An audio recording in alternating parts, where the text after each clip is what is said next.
All right. I'll call to order this meeting of Housing, Health, and Public Safety. On the agenda tonight, we have the chronic nuisance ordinance. Any of the council members wish to speak on this for a couple minutes before we allow public? Yeah, I would. I would just like to point out, so this is something that we've been talking about for I think this is our third meeting now. This is something that's gone through a couple drafts. We've had the law department look at it. We've had committee members suggest some very good changes. Even community members have suggested some changes. We made some changes to the fine structure. We added the appeals process, and we kind of hammered out the details on that and made that very clear.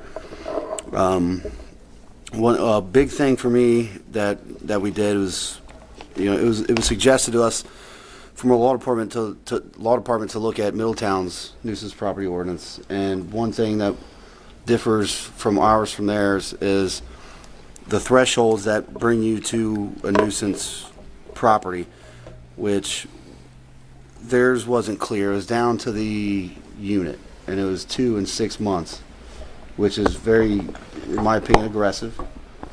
So what we did is we kind of designated out to a single family property house, to a multifamily 2 to 4 units, and then a multifamily 5 unit plus. And we set allotments for there, which we did change. They were lower. We doubled them for the amount needed in 6 months, based on feedback from landlords and community members and some committee members, which I think is important because it's still I would say aggressive, but it's still going to help do the job that we want to do, is curtail nuisance properties. But it is also, I feel like, more fair since we've made those changes. Also, the changes to the fine structure, almost in some instances cutting those in half, and our maximum fine going down to $3,000, and then each occurring one after you get to that threshold being $3,000 instead of $5,000. So I think that that's more fair. And we cut that down a little more than half. Yeah, We started out at 10, or 10, yeah. then we went to 7, then we went to 5, and now we're at 3. Yeah. So I just wanted to point out those changes that we have made and things we have visited, and the communication we had from community members, a landlord we have here.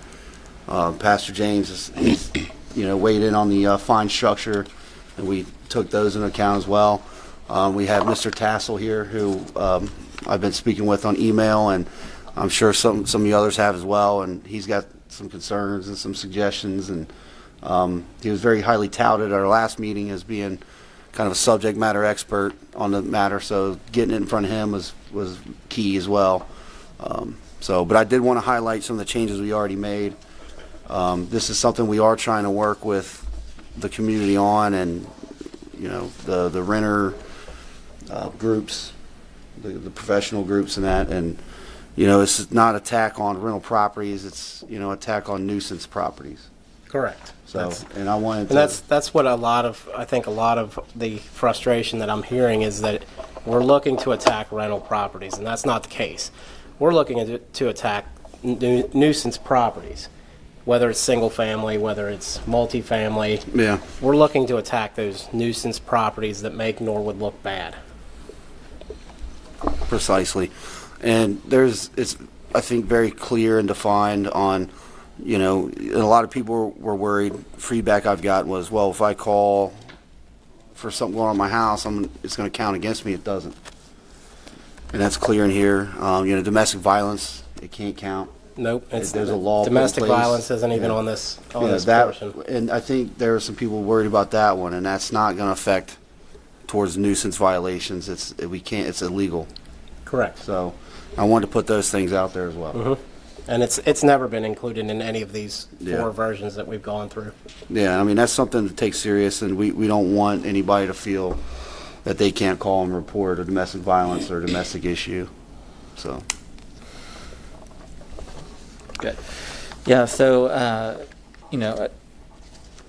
we've gone a long way from the beginning of this thing. I think that it's in a place that's better, although I definitely want to still hear from I'm looking forward to hearing from the public so I can, we can find out where we might still need to make changes.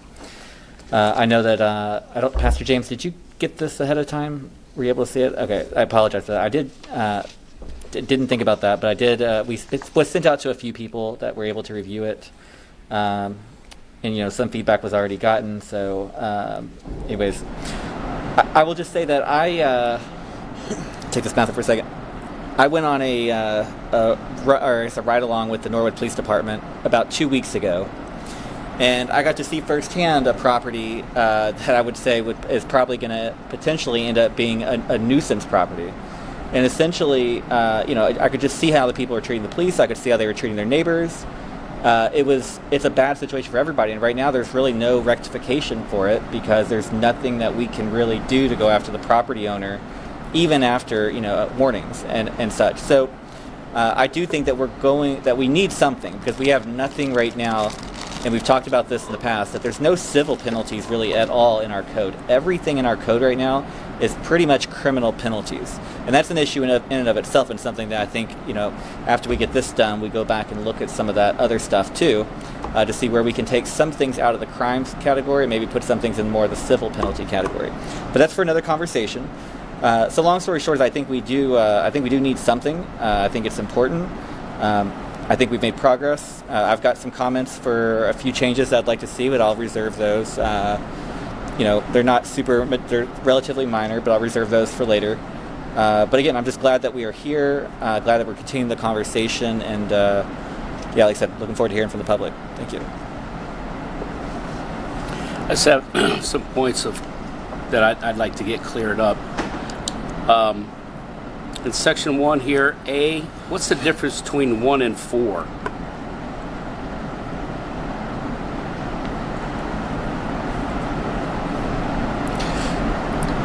I think what 4 would do is saying that if the person is not even at the property, but they're somewhere else in the city engaging in nuisance activities, that potentially it can come back to the property because that's where they live. So, Yeah. A is essentially a person that tends to frequent that property all the time and causes problems. So if you bring your cousin over and your cousin starts causing problems and the police are called for a fight in progress, and then 2 days later you invite your cousin over for a barbecue or something, and your cousin starts another fight, right? So now we've got 2 incidents right there just based on that cousin. If that person continues to cause a problem, then they start falling under that nuisance property. Because at some point we have to have that owner or tenant take charge of the people that they bring over to that property. Right. Yeah. I guess what I don't understand is, I think you Well, yeah, missed as you flipped it. Is one is just declaring like single family property. Like I'm a homeowner, my house is considered. That defines. I that. get that. So I mean, 4 what's is- the difference? well, if 4 is if just it's the one- me personally, or if it's somebody here, it's still at that property. That's the property problem. That's what I don't understand. What's the difference, and why is they only get 3, and a single family starts at 4? I mean, 'Cause if you're we at- can take that out. That's not a problem. I don't even see a need for 4. I mean, if there's a problem at that property, Yeah. that's just my thought on that. And then this is based on you're cited, correct? There's No, just a call. correct. Because we cannot. Myself, and I know Mr. Couch had spoken with the law department, specifically Mr. Moore, regarding the citation issue. And we have to specifically define every single citation. Or we have to specifically... It's very hard to do the citation version versus the activities, which is a call for service. So it was suggested by a property owner to do the citations thing, and I like that because all right, you have to cite them. They have to be cited. It's forcing our police department to enforce Right. the current laws and codes. But it was recommended There's also from the law discretion department. involved Yeah. too. If the police department doesn't cite on every single time, then that wouldn't be counted as a nuisance. However, they may take a drug overdose, for instance, a heroin overdose. They don't cite unless they find paraphernalia on the scene. Yeah. They can't cite somebody for overdosing in Hamilton County due to a Yeah. Good Samaritan law. I'm just concerned about calls because then you look at retaliation type things where, you know, we're in the same building and we've had a fuss, and so I just start the Well, call and process. I think- or I have a fuss with my landlord, or, you know, if it's a single family. And I did have retaliation stuff in there at one point in, I guess, 2 ordinances back. Yeah. And that was the ordinance that I threw away because I was told that it was way too much and we had to have I mean, that's why I think I 25 would prefer- different flow well, I don't- charts. I guess I don't understand why we would have to cite every single thing if we already have in here what the violation. So if you get cited for one of these violations that we've already spelled out, What happens if the police department shows up for a fight and they don't cite anybody? Like the people are. that's where our police department needs to be more aggressive in that. And that's where we as a council would, you know, need to encourage the chief to say, hey, look, you know, we're trying to enforce these kind of things. We put a law on the books for that. It doesn't help if we just keep giving everybody a break, because even they get aggravated when they do cite people and they come to mayor's court, and the mayor's court gives them, oh, let's give them some more time. Or, you know, we'll give you a break on this. So they get frustrated with that as well. So I don't. That's You're right. I mean, even if they cite them and they come to mayor's court, that mayor's court can go, oh, But that's, $25 fine, and that'll be it. I mean, that's where the frustration comes in for the officers. The other issue is that if we start citing every single thing that the officers go out on, when do we start getting complaints from the residents about our police being way too tough? there's still discretion there. If there's a fight, if there's something substantial, then, you know, I don't think anybody's going to complain that somebody got cited. Well, I think Unless also, the person too, gets with the cited. discretion part is the task force that will be meeting weekly. They'll be able to know, well, this person keeps calling in every other day on their neighbor here. This person, you know. And that's where the task force Yeah. should come in and use their discretion. So and go ahead, maybe Mr. we need to Bonzo. define that Oh, clearer.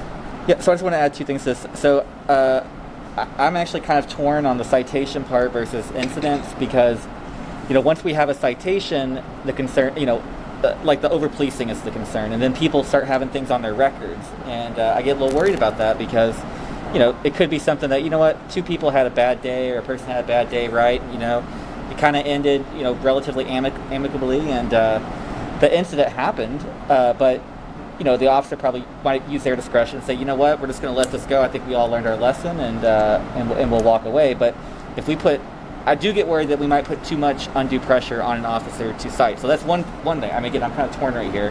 But then the other part is, yeah, if right now, like, if somebody calls about a noise complaint at Xavier House, I mean, most of the times the officer's just going to stop by, tell them turn the music off. Most of the time they do.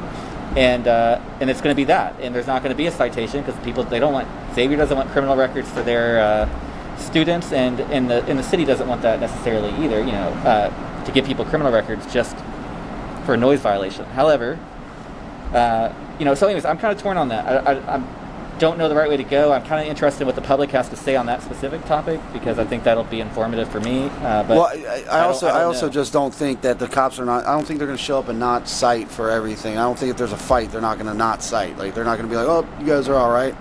I think the only thing personally, and from what I've heard, is they might not cite for noise. They might, like you said, give a warning, leave, come back if it repeats. I don't see them not giving citations for other big things that are covered in this. Like, I don't see that happening. But I mean, if an officer didn't witness it, and there's no there's no evidence on either of the people that there was a fight, like scratches, bruises, whatever. I mean, when I did my ride along, a lot of times it's hard for the officers to sometimes actually like to move forward on that, or at least there's because there's such a little chance of it actually happening, you know, because there's no evidence of it necessarily other than just the words of people. It's kind of hard to move forward from what I've been told. So I don't know. I don't know what the percentage is of that. But Yeah, I mean, I was really for the citations, and it had to be citations, but it was recommended by our law department to not have it that way. And if I don't know if Mr. Gary has a comment on it. I was going to ask if, do you have anything on that? Police record incidents. Yeah. The incidents are frequently in narrative form, and you can get a pretty good idea from the incident whether there was much to it. So we're not inclined to charge, or we wouldn't be inclined to try to enforce this ordinance against incidents that were unfounded, basically. Yes. You know, if we're going to enforce this, we want to be able to go to court and say, here's the basis upon which we're enforcing this. Here are the convictions, here are the incidents, here are the reports, and we've got, you know, legitimate numbers, and we've got then the fine. Yeah.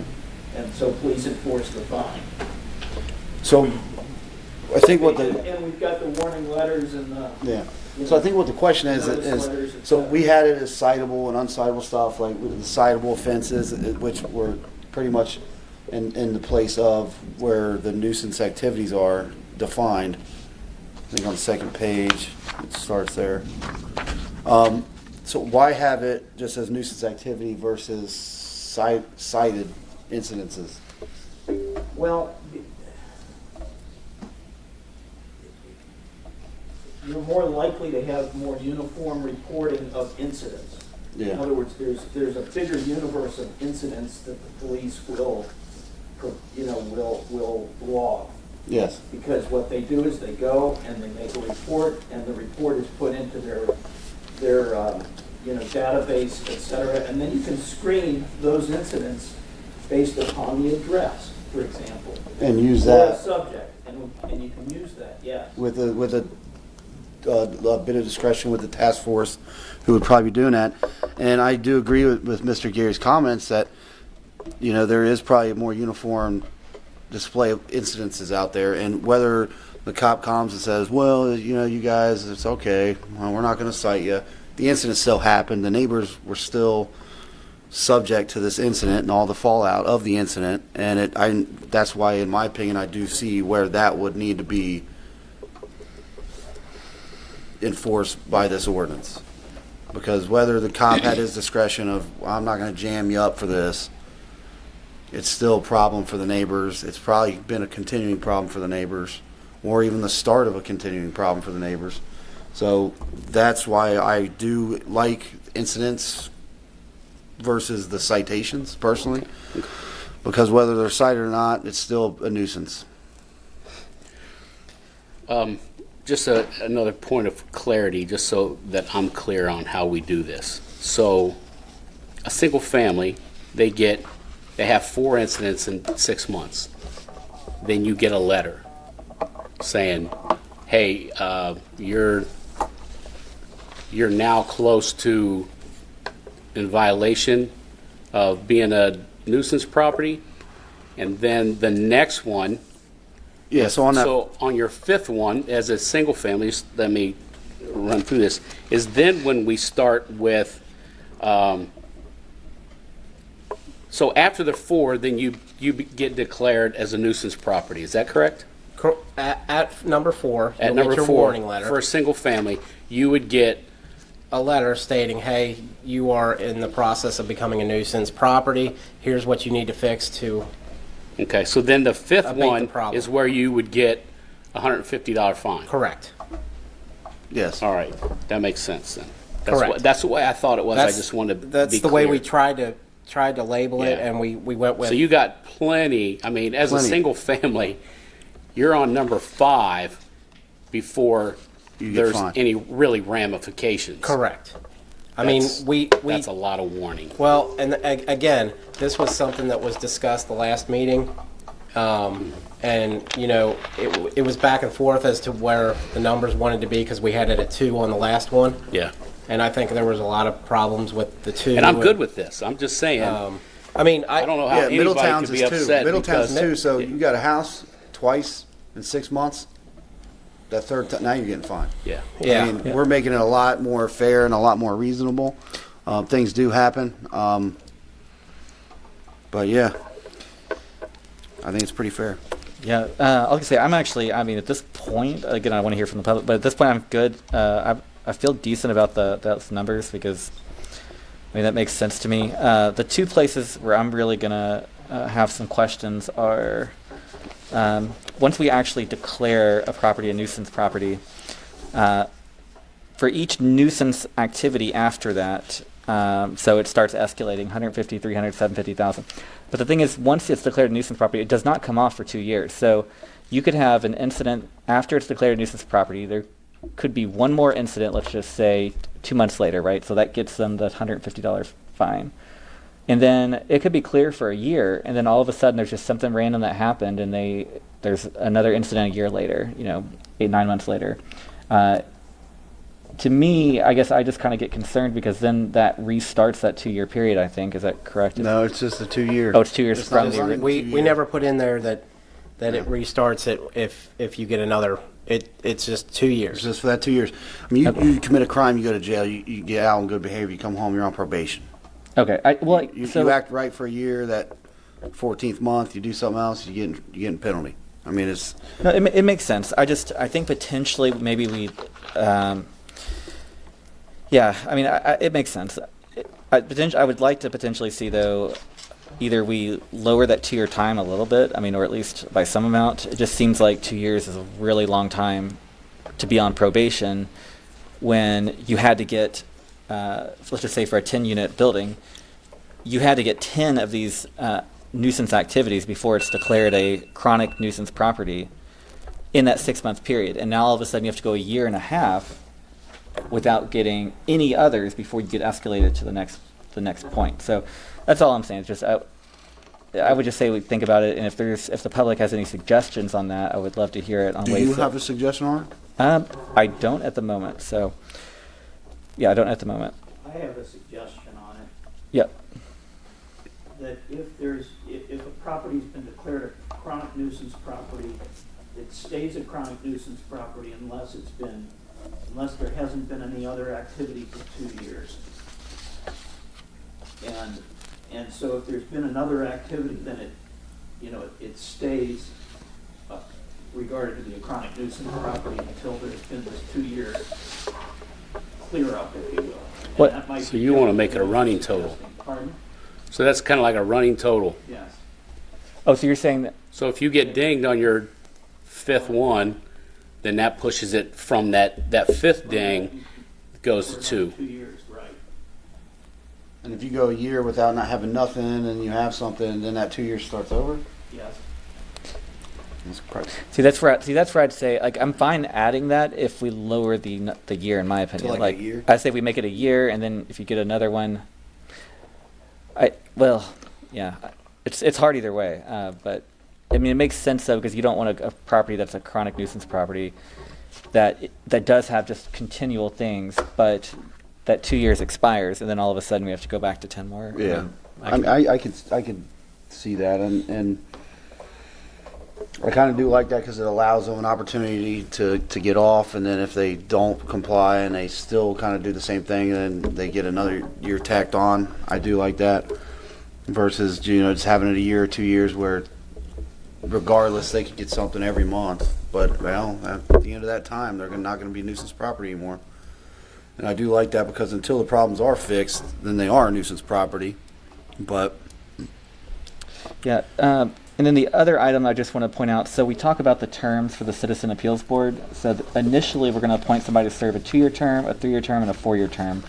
And I think that's just to stagger the terms. Is that Yes. correct? Okay, so Yeah, it that doesn't was- talk about any, so it sounds like they're 3-year terms then. So that was a suggestion by Mr. Moore to stagger the terms. Oh, I think it's a great suggestion, but so that we're not trying to bring.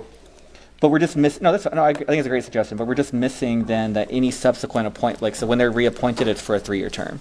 That's the only thing. It says what the initial terms are, but it doesn't say Okay. what the subsequent. So it's just a minor. Yeah, just a minor thing. How long are the actual terms? They're on there. So like if Oh. somebody Serve if a somebody term of 2 applies- years. If somebody applies for it, we'll make sure that they put in that resume which one they're applying for, the 2, the 3, or the 4-year. That's that's the mindset we went with was, all right, there's one that's a 2-year position, one's a 3, and one's a 4. for an initial, but then when they get reappointed, is it always 3 years then? Yes, Okay. Yes. Yeah. So and I think that's great. So I just and want.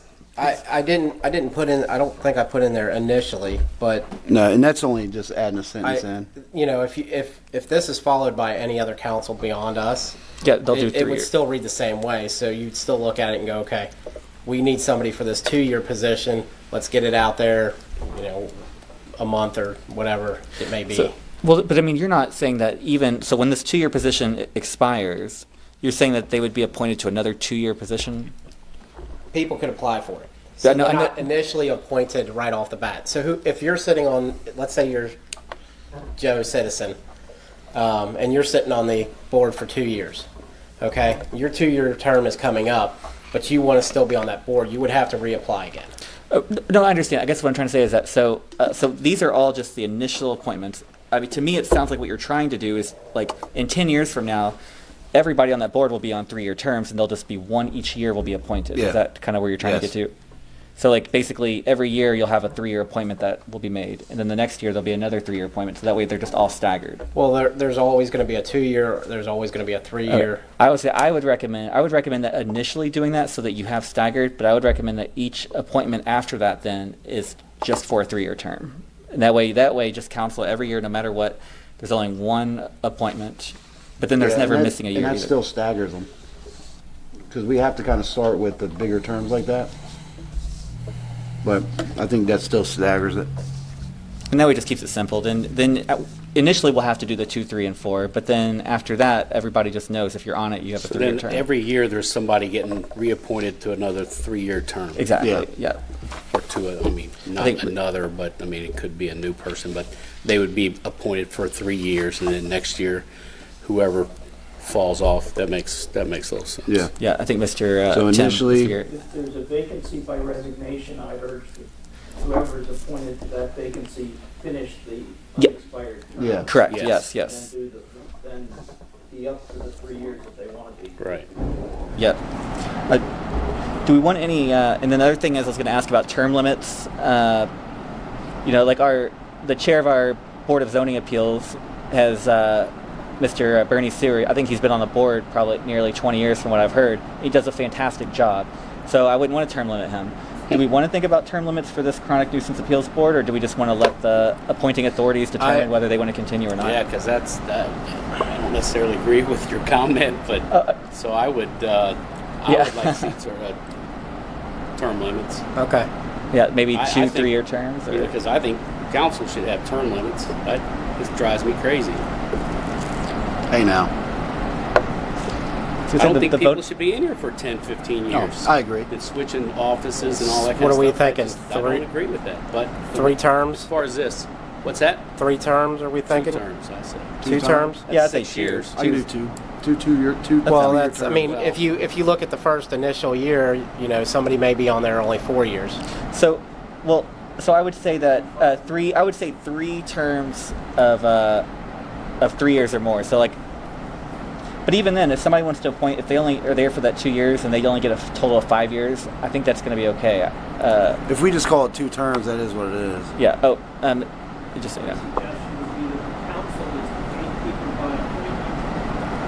So they can appoint anybody that wants to, not reappointed. And that's kind of where I was going with it, because Yeah. if they bring it in, I mean, council can ultimately say, okay, you've been here 6 years, let's get somebody new in here based on the resumes too. We also may not get resumes from anybody else other than who's on the board as well. So Right. what happens when we get to the term limit and we don't have anybody apply for that position, but Yeah. that person's termed? Yeah, because Lord Yep. knows we have a hard enough time getting people to run for I know. Yeah, I mean, yes, sir. I think Bernie Sewer's an absolute example. He's executive at Messer, and he knows all about this stuff. I attended the last PCA meeting with an eye toward making sure there was enough in the record to support whatever the decision was going to be. And he managed to put all this stuff into the record, so I didn't even have to say a word. And the point is that if somebody's interested in doing it and skilled at it, I think that goes a long way toward finding an able member of the board, Yeah. at least in his instance. And you're right, he's been on for 20 years or something. And that kind of continuity is, in my view, awfully helpful for the land use planning and implementation.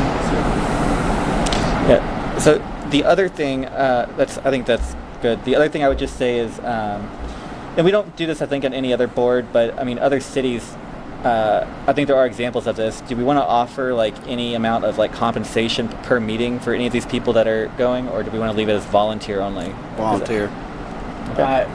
I would say it would be volunteer as far as, It's not going to be that much. Yeah, I mean, it would be like I would be like 'Cause- $20 a meeting or something. It would not. I would say not much, but I'm just asking because it, just to see why we're making this, if that's something we want to consider, because this is not a real. I mean, this is mean, if- some in the weeds kind of work in my I mean, opinion. if we look at like the financial recovery committee. Yeah, they I don't mean, get paid. Do yeah. they? I mean, I don't know. Do They don't. They have- don't. No. They don't have compensation, but they show up. I mean, it's only going to Yeah. be once every. What did I put in here? Monthly. Well, it's. Oh, yeah, it Right, just says correct. they have to meet within 45 days of. Yeah. Yeah. Getting the appeal. Appeal. Once every couple of months. Right. Okay. I think I put in here 45 days, but Yeah. they may not have to do it every 45 days. Yeah, that's a good point. That's a good point. So cool. Anyways, those are what I had right now. So. And one thing I would like to point out, and it's not a critique or anything, it's something that I think is important to know, is since we're on the appeals part, is the burden of proof, the affirmative defenses. And one of the concerns I've heard is, well, what if these people hanging out there, and I don't know that they're hanging out there and they're fighting, and I don't know that this is going on, this behavior. Well, on number 3 of the affirmative defenses to take to an appeals board is he or she had no knowledge of the nuisance activity and could not, with reasonable care and diligence, have known of the nuisance activity. And upon receipt of the declaration of the property as nuisance property, he or she probably took all actions necessary to abate the nuisance, including without limitation, compliance with the requirements of the Ohio Revised Code 5321, Chapter 17. And 5321, Chapter 4A. I believe that's paragraph 9. So, if there's something going on there, you're not going to get deemed for that. That's a defense of, hey, I got these 3 calls for service for this issue of these people out here that don't even live here, and I don't know they're there. Nobody's told me they're there, and now all of a sudden I'm a nuisance property. That's a defense you can come in and bring to say, hey, I had no reasonable knowledge, and I could not have reasonable knowledge of this, and that would be taken off your nuisance violation number. And another one is number 2 of the same section is he or she has knowledge of the nuisance activity, but has properly and vigorously taken all actions necessary to abate each nuisance, including without limitation compliance with the requirements of Ohio Revised Code, the same codes 5321, chapter 17 and 4. So Where are you at? Like, Yeah, I'm The on that appeals. page or something. Under, page? under the burden of proof. yeah, Yeah, just under where we were talking I about think I'm the missing a board page, too. I'm appeals. missing page. Yeah. So these are 2 defenses, I'm gonna pull mine up. and so we're I think asking it's like somebody. page 6. Yeah, so there's a nuisance violation, and this Yeah, I'm landlord's missing trying to evict this person. I got 4. It's got the highlight. I got This 4. landlord's trying to evict this Something didn't person. turn. That's all right. And for some reason, whatever reason, a court doesn't see Well, fit to evict them. I think we should take a second to get him, make sure he has a copy. I mean, quick sec. We can just pause the conversation. for a Yeah, second. that's fine. Yes. We're on the blooper reel. What were you about to say, Chris? I'm gonna wait till he gets one, so that way he can read along to reference those, because those to me are 2 big defenses, especially for rental properties, because a lot of times I would think the landlord does not live on site, so it can't be around 24/7, Yeah. and might not know some of these people that come and go in the wee hours of the night. I was gonna say, I think Matt's Yeah. gonna be right back. So.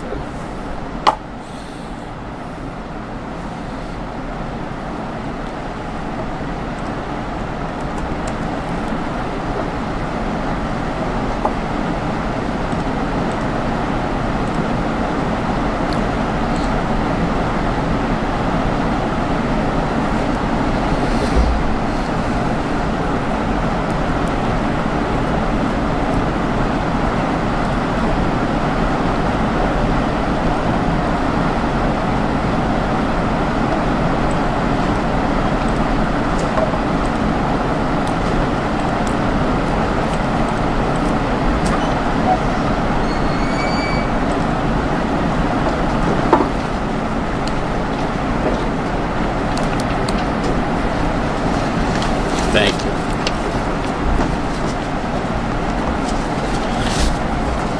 So we good now? You got it?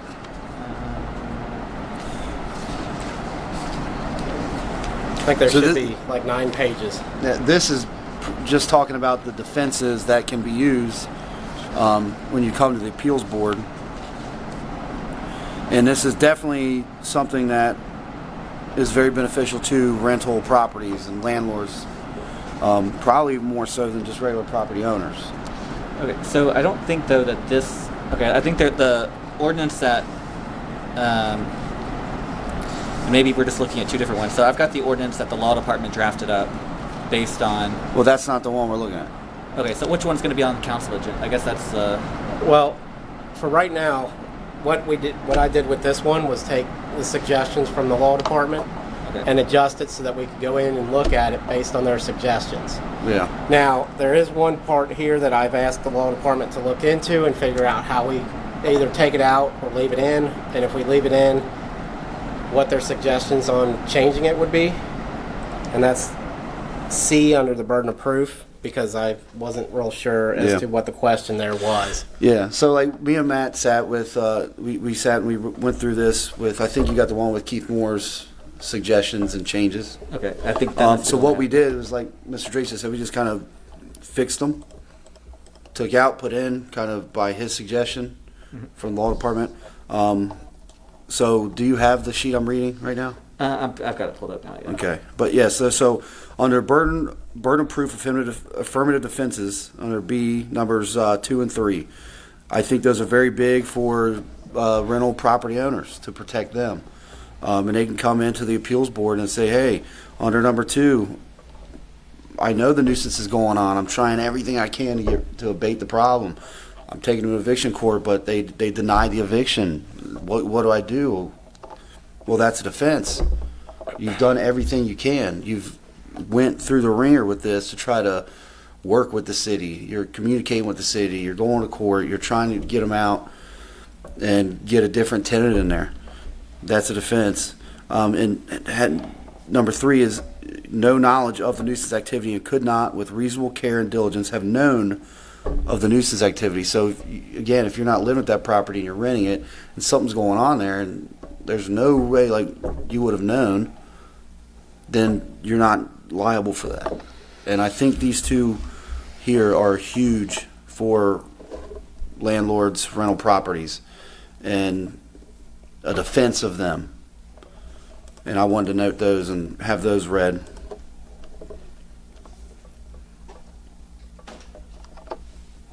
Can I offer a couple of comments? Yes. B1, I think, does not belong there, in that it is not uncommon for an owner to switch title. You know, for example, we've got a nuisance property in Norwood right now in which the individual owner just transferred the property to a corporate name. And so the corporation could come in and say, well, I wasn't the owner at the time. And that's, So you suggest we take it out? I take it out. So what if we just change it, instead of taking it out, change it to where if they sold the sale of real estate, not a quitclaim deed or a transfer. I think And it has to be a sale, I a think documented that sale. I think that kind of muddies the water up a little bit. I think either we leave it in as is or take it out. Can I finish my comment? Yeah. Yeah. The background stuff is just too mushy. You know, it's just too mushy, I think. And I would discourage it because, you know, what equals a background check? Yeah. You know, who did it? It just. And that's kind of what we discussed. Yeah. But we were trying to get your guys' advice on whether or not to keep it in or take it out, and if we were keeping it in, what your suggestions were to change that to keep it in. And if you're going to suggest take it out, then I'd suggest. I don't have a problem with it unless any other member here does. No, I mean, that's what we were talking about, was going with the law department's suggestion on that piece, and that's C under the burden of proof and affirmative defenses. Taking one out, I can get behind that. because it is vague and it does kind of, we do have a problem with that. I think Mr. Gary's spot on, and I think that's just a way for them to, for the bad landlords to find a way It shouldn't be through. an affirmative defense. Yeah, You know, there's an element of fairness to all of this. yeah, And you can assure yourselves that at least while Keith and I are working in the law department, we're not gonna be trying to railroad people, oh, I agree. you know, that haven't richly deserved the designation of chronic business property. Yeah, I mean, some of these things are just ridiculous, to be honest with you. yeah, The two most blatant examples were the Sherman Market and at the time, Cappy's, or Donna's, or whatever it was called. And there were, 150 police runs in the course of a year or something. And there were drug sales on the site of Sherman Markets. I saw the videos, and I talked with the officers that were involved in the investigation, and, that stuff's just ridiculous. But I don't expect that this is, we're gonna be beating down some widow's property because she didn't know what was going on, unless she was Right. unless she was purposely ignoring it. And That's that, why you get the warning letter right. and the notice letter. yeah. And you make a great point there. And I would like to put out, and just a point too, of that this is, as it stands right now, solely residential. And that's something we'll have to talk about. Do we want to add on a commercial component? And if so, who wants to kind of help with that? How is this solely How's it residential? different? Yeah. Because, well, it's defined here as single family, multifamily, 2 and 4 units, and that. See, I would just look at it as that as a single family, a multifamily, single family, or commercial business or we- something like that, because that's where we're having Right. And big we- issues too. Is We with can some either of the add bars. Yeah, commercial that's another property side under of the the coin. single family. Yeah. Or we can take that number 4 there and just add number 4 as commercial property and decide how many we want to do for commercial property. I think that's a good move. So Yeah, number 4 would become commercial aspect, and it would from what we've done is it would just be adding that there, and then adding a paragraph in a couple sections that just go out through and everything detail, else. detail out what. And it would look just like, it would look similar to the other stuff. It would just change it to commercial property and the number.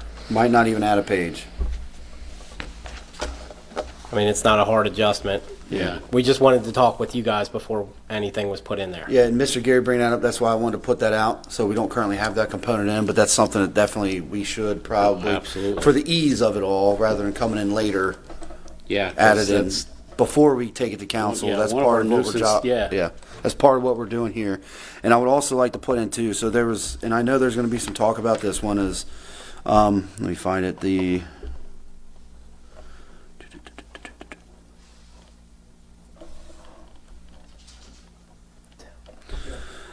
so number 11, so it's the trees, weeds, and grass is defined in section 1759 of the code. So that one, for a lot of people, and I know there's there's still a lot of elderly people in Norwood, and we don't want to see them, fall victim to this if they're, elderly, disabled, have no means to really maintain their property. So what I would like to do when we do submit this, and this is not just related just to this ordinance, but put an amendment into that code that says if you're over, I think, what we talked, 65, 65. that if you do get a cite or you do get one of them green tickets, and instead of getting fined or getting in trouble for that, call the city and let's try to find a way to help them instead of hinder them. Well, I would hope that the health department would do that, but Well, I think that's something that be we'll the have to case. amend in the code just to make sure. So again, when we're gone, it's clear and people see 'Cause that for what it is. We and- can't really put anything into this. I don't think we can put anything into this without us changing that first Yeah. ordinance Right. prior. yeah. I wouldn't urge any age limitation like that. I mean, the fact is that regardless of somebody's age, if they own a property, they've got a duty to maintain it. And I don't think you should coddle people for not maintaining it, given that, there's plenty of people that'll go out and cut their grass. Right. There's commercial people, there's neighbors, there's all kinds of people. I mean, I do stuff for some neighbors that, you know, that need, that would otherwise possibly be health code violations. Yeah, and I agree, and I'm there, and I would go out and help in that, especially to elderly. But I do know we do have some elderly people that can't, or for whatever reason, or they're disabled and just don't have the means. I mean, there are some that are that way, and that would, I think, be something that they'd call into the health department, talk to the health commissioner or the health I would inspector. hope that the health department would, if they have a trouble property like this, they would use discretion and try to formulate some sort of communication with that Yeah. homeowner to say, hey, you know, there's an obvious issue here. How do we, you know, go about resolving this? Yeah, And the grass cutting ordinance, I'm sorry. Yeah. No, you're good. The grass cutting ordinance allows for the, you know, the health department to cut the grass, or cause the public works actually cuts the grass, and then they assess the cost to the property. Yeah. You know, nobody likes to do that, but it happens, and that's the way to get the daggone grass cut. Right. It's a whole lot more expensive, but yeah. I just don't want to see the very elderly and disabled suffering from becoming a nuisance property when all they're trying to do is live and yeah, I don't think. they can't. Yeah, I mean, but we have to treat. I do agree that we need to treat everybody equally in the sense that if we're going to hold landlords to a standard, we've got to hold property owners. And I have a feeling that, like, if this starts, I mean, there's going to be communication. The health department's going to be communicating, I think, with the owners at this point, especially if they're homeowners. I mean, I think there's going to be some communication there, and I'm sure that some discretion is going to be, or when I say discretion, but they're going to work with the person, and so I don't have a huge fear on that personally. So do we want to swing back to the commercial and figure out numbers for the commercial? Yeah, so I'd say the same as for a single family. Okay. So the concern though is that, okay, so you've four got calls for service in Yeah. 6 months to a business. Yeah, but I think though, I mean, I'm really concerned about this because you've got, let's just look at Kroger. I mean, Kroger has all kinds of people there because they're visiting to Yeah. go grocery shopping, right? And there's incidents that happen in the parking lot. There's incidents that happen inside the store, and I wouldn't want Kroger not calling the police on something and just basically just kicking them out and just letting the problem go off into the community just Correct. because And they're I afraid. think that's where the discretion from the task force comes from. Yeah. If we're going to put a number on it, I'm leaning more towards the 5+ unit number of 10 in 6 months. I think 4 is very limited. I mean, there's some good bars and bad bars around, and I know those are kind of hot spots. Yeah, I mean, Most of the restaurants, you probably don't see much, but Kroger's a bigger place, and they do have a lot of people, like Mr. Bonds has said. I mean, or maybe there's 2 tiers to it. So potentially there's I don't know, maybe it's a square footage. I don't know what it would be. I'm just kind of throwing it out there, but there could be a 2-tier system. These small commercial places might have the single family, and then places where big places of business could have a larger one. Just a thought. I'm not sure. Yeah. Matt, I was thinking square footage. That's why I was getting ready to say Yeah. There's a square way to, footage. there's a way, even on the auditor's website, to say what square footage of the property is. I think it's, Would there be a way for us to put in maybe only 2 portions of square footage instead of adding 10 or 15, instead of doing maybe like thousands of? yeah. I mean, you could do. Anything less than a couple thousand feet, it's X number of incidents, and anything more than a couple thousand feet is surrounded. That's what I'd suggest. And that's something we'll have to look into that and kind of get the numbers. And is it square footage of the building or square footage of the lot? I would think the lot. I might think the building because if you have multi-story, I don't know. I'm Well, I kind mean, of, you got parking I lots. mean, yeah, because that's if you true. look at Kroger, The there's building is more likely to help you gauge what size business, not size business, but you Yeah. know, basically the size of the business rather than what you happen to have by way of curtilage or parking or what have you. Yeah. So I think I mean, I don't know what like 10,000 less and 10,000 plus, or 10,000 plus. I don't. Yeah, I was gonna say I can't really vision between 10 and 5. Like, it's hard for me to capture exactly how big, like what a comparison is. But yeah, I mean, I think 10,000 is probably fine, maybe 5,000. What do you think, Michael? Do 5,000. I don't know. It's hard to. Yeah, it's hard for me to say, a particular business. I mean, pick a business that you're talking about that I could. Yeah, I mean, a put lot around of them my are head small. I mean, not everyone's Kroger where it's huge. Right. Well, but- and then the question will be too. Okay, so and then it's like, well, hold on. Well, is it the tenant or is it the property Yeah, owner? That well- 'cause at that point, if there's issues with, let's just say Kroger, like for example, and there's like just chronic issues, are we going after Surrey Square on this, or are we going after the actual commercial business? property owners the way Which- everything else is listed. I hear you. I almost wonder if it should be going after at that point. I don't know, the business. because Well, if- it would still be that landlord. I mean, if we're going to hold tenants and landlords for tenants, yeah, and then if they're in the parking lot too. I mean, if they're They, business- tech- they are leasing tech- to those technically, that's a companies and those tenant. businesses. They are choosing to lease to Space. them. yeah, and I guess the landlords can choose to pass that on to the tenants too, if they get that. Maybe that's something that we come back to Yeah, size-wise. And I like the square footage aspect, but maybe a little bit more research on the numbers before we just start throwing numbers out. oh, You've Matt. got the definitions in here of person in charge. Person in charge shall mean any person in actual or constructive possession of a property. That could be the tenant. Tenant or landlord, you're absolutely right. Including but not limited to an owner or occupant. So again, owner or tenant.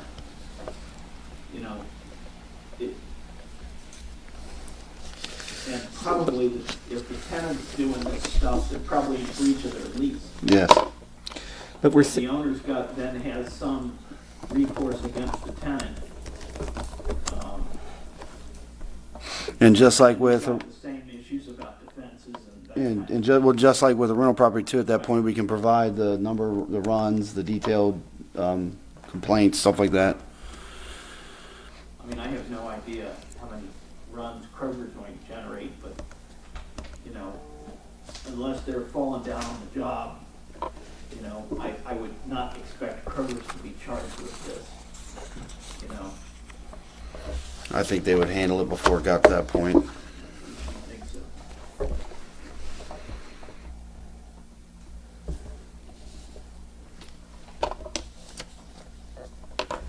So I think we can look into the square footage and kind of do a little bit more research on that part Yeah, I before we think that's- hammer that down. So another issue, with the ordinance that we're, I guess, yeah, what we're looking at here.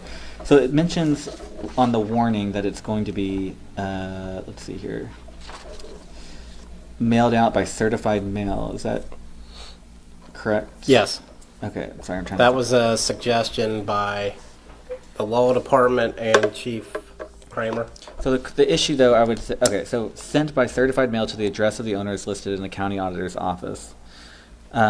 What if the certified mail is returned? What is that? If it's returned, we have the option to hand deliver it to that property and post it on the door, which legally with this ordinance would be a notification, a proper notification, I should say. Sorry. Okay, so and are we imagining that? So I'm just thinking of somebody that did not update their address on the county auditor's website, which is on them. It's not yeah, it's not on the city or anything. The way that we get around that, if that certified letter comes back, is that we post it on the property at that point? Correct. Okay. The property in question. So we'd walk up with the letter, tape it to the door. Now it's been delivered. It should be both. There's no downside with doing both. And that's something that may occur. Because there I mean, it is. yeah, we threw in the options there, Yeah. and that's something that may occur with the task force or Yeah, and Chief. you may consider, if it does get returned, and I mean maybe not, we don't need to worry about this, but you may consider just sending it by first class mail to that address, like sending it again, but just by first class mail, and doing what? Well, I've done that before for sexual registrants. If they've moved within 1,000 feet of a school or something like that, we'll send it certified, we'll send it regular, and we may even post it Oh, at the same time you all do that. at the same time. Okay. Because a lot of times, if they don't pick up their certified mail, the regular mail doesn't come back. Right. That makes sense. That's a good idea. And their current registrations are listed, whenever the sheriff's department, I get an email every Friday at 8 o'clock in the evening about the current registrations that week in the county. I'm just saying that's one way to get noticed. And I think this also helps with those landlords that are out of town that may be utilizing a local property management company. If we send it to somewhere in New York and it gets sent back to us because they didn't pick up the certified mail, and we've posted it on the door and that management company sees that, but that owner hasn't been notified by that management, we're still holding the management company because they're in charge and holding that building, essentially, under these definitions. Do we want to take a moment and go ahead and hear from the public, you think? If you guys would like to. Because it's been an Yeah, I mean, I don't almost have an any hour, so I other think- concerns if, Well, because we can still talk about it afterwards. I still would. Yeah, I still have a few things to go over, but if you guys would like to, I think it'd be a good idea because some people might have to leave too. I'm not opposed to it. Yeah. Anybody wish to speak? 5 minutes. We'll let them go, and then we'll just kind of take some notes, I guess, and then we'll discuss it afterwards. That's a good That idea. way we're not going into 25-minute discussions. Yeah. I'll take notes. Perfect. Charles Tassel, Director of Government Affairs, the Greater Cincinnati Norwood Kentucky Apartment Association, represent about 100,000 apartment units in this region, about $5 billion property valuation stakeholder in the region. Number of concerns. I've really encouraged you guys to dig into getting the data behind whether it's the square footage, the number of units, the violations, because otherwise it's going to be listed as arbitrary and capricious when it goes to court. And I just urge you to look at the data and figure it out. I say that based on history with dealing with the City of Cincinnati and suing in federal court their chronic nuisance ordinance, end up settling and working through some solutions where we got to a partnership level and really focused on chronic nuisance as a communication tool to partner with landlords and to get the police to partner as well.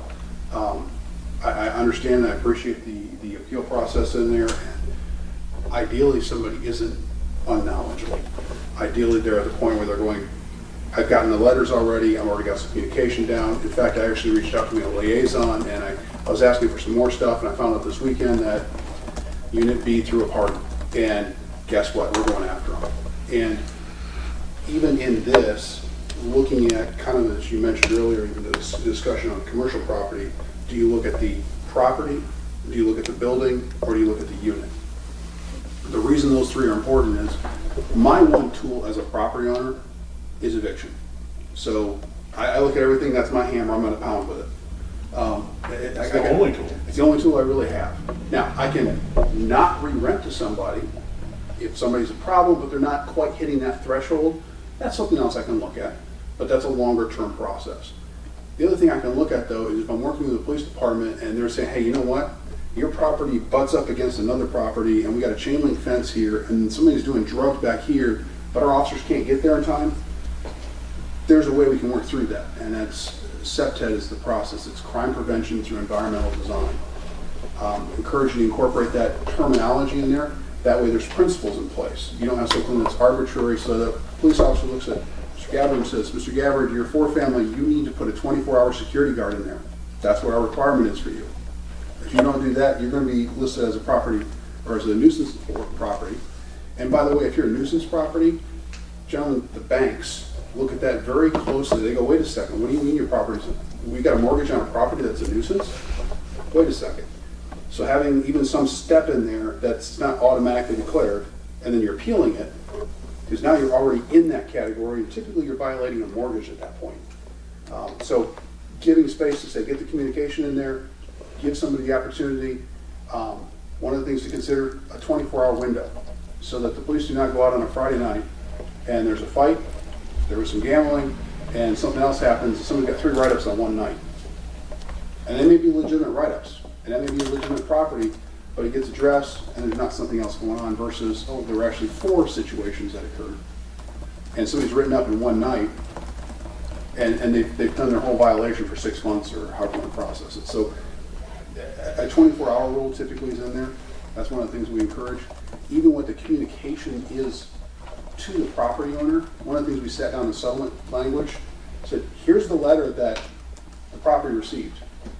And the attorneys kind of chuckled and they're like, yeah, we don't know what it means either. You know, I said, so how do we get some information in that letter to the property owner so that they know what the problem is? And that goes back to that property, building, and address.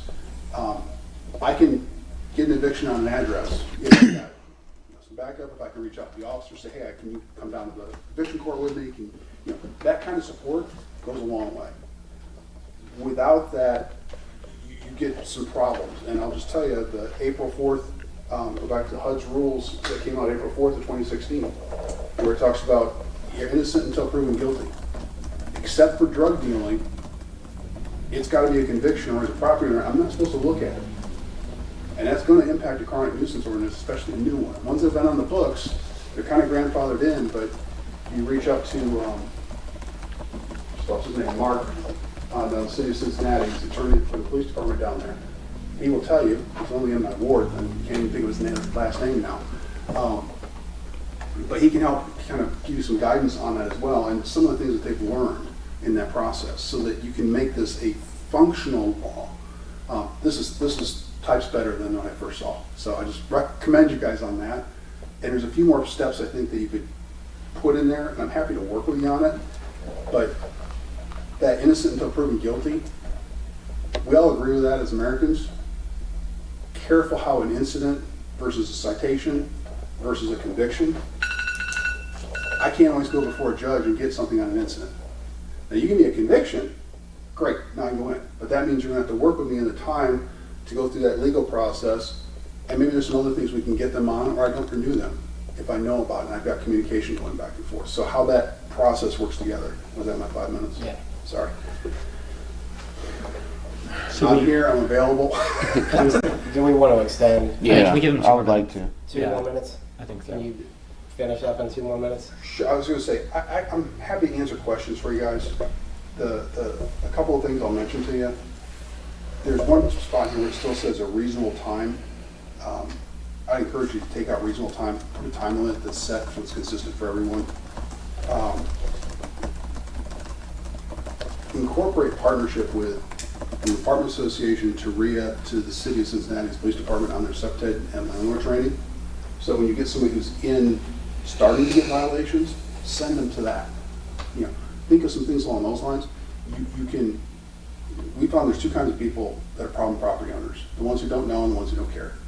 The ones who don't know, get them in there, get them that information, get them educated. The ones who don't care, hammer them. They're bad for us, they're bad for everybody, okay? That don't know, don't care. The other piece I'll encourage you to look at, back to the symptoms versus the cause. There's typically a structural problem and a behavioral problem. A chronic nuisance ordinance is a great one to stay on the behavioral issues.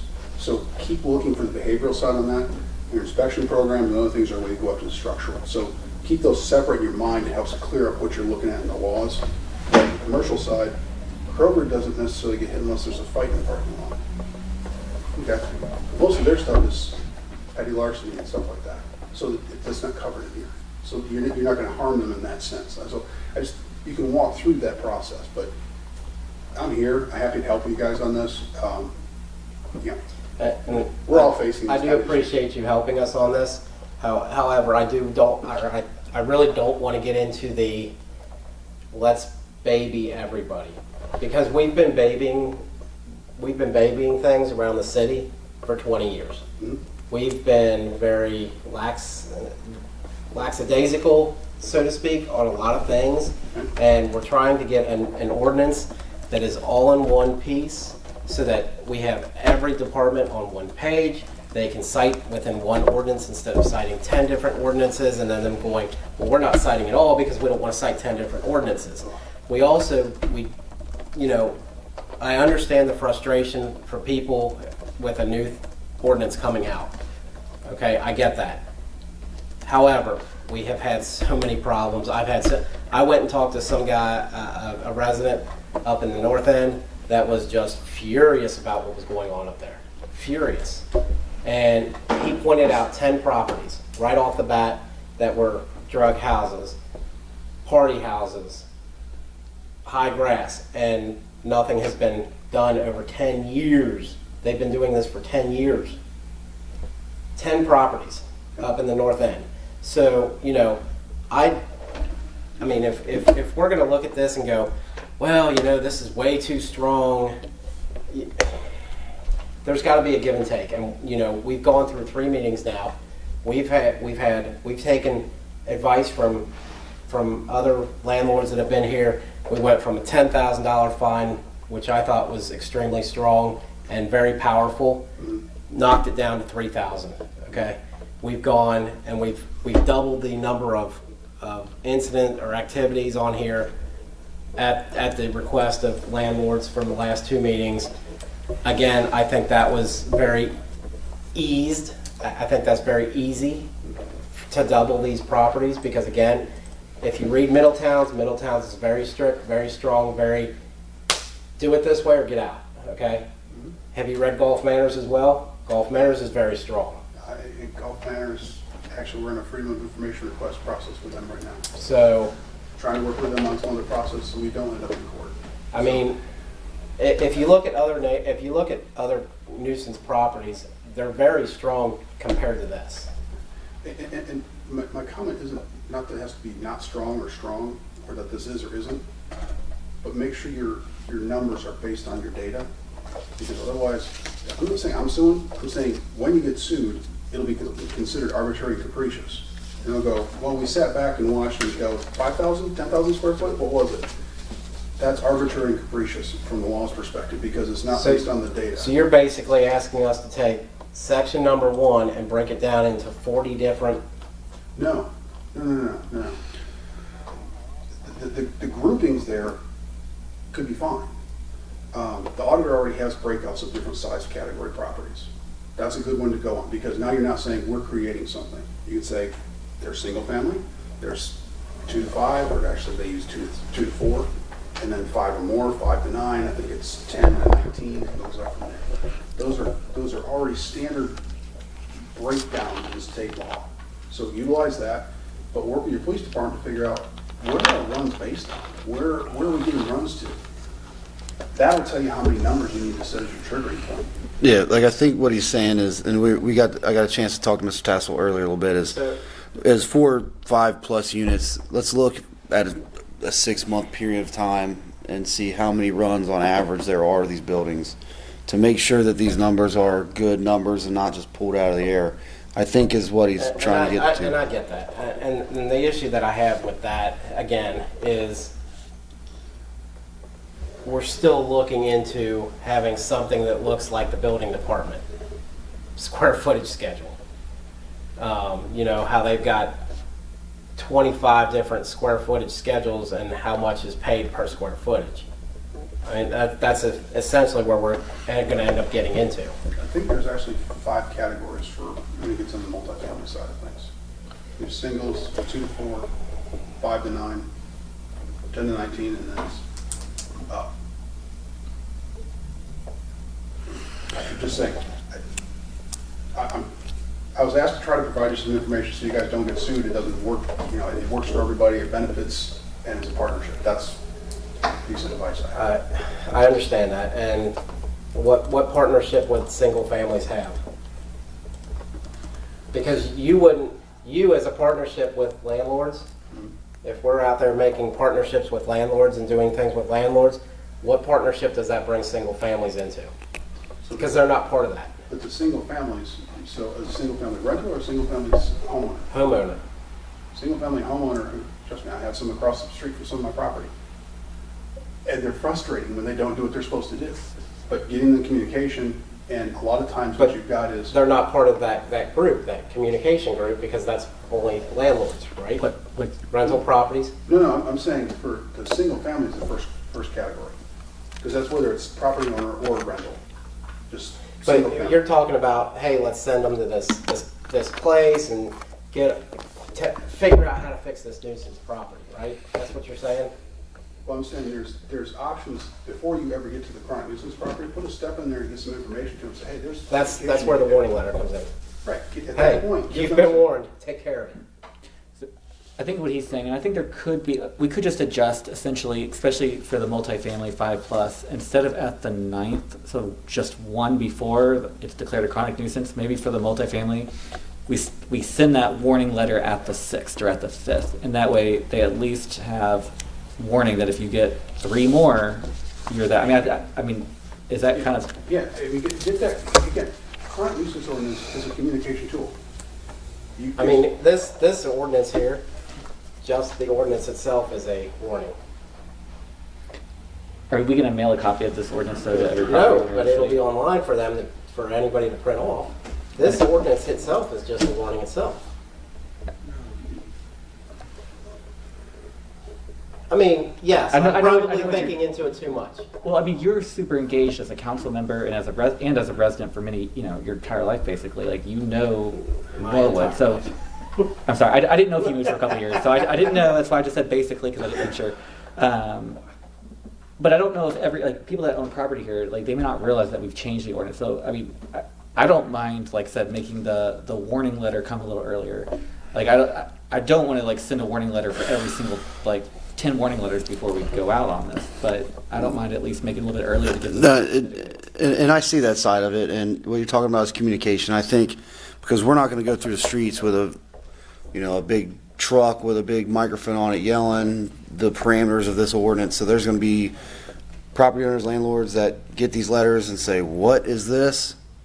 Well, I mean, Never heard of this." Well, I'm just is it looking at well, the that's where I'm emails going I in. got tonight about. Well, Yeah. I can have 129 property owners here at the meeting or at the council meeting. I'm not- Obviously, it's getting out somewhere, right? There's some sort of chain of email. Well, yes, between but we're not properties. going to get this in front of every resident, every property owner, every landlord, every whatever. So we're going to have questions when these letters go out. Some of them are going to get letters and they don't even know we're having these talks right now.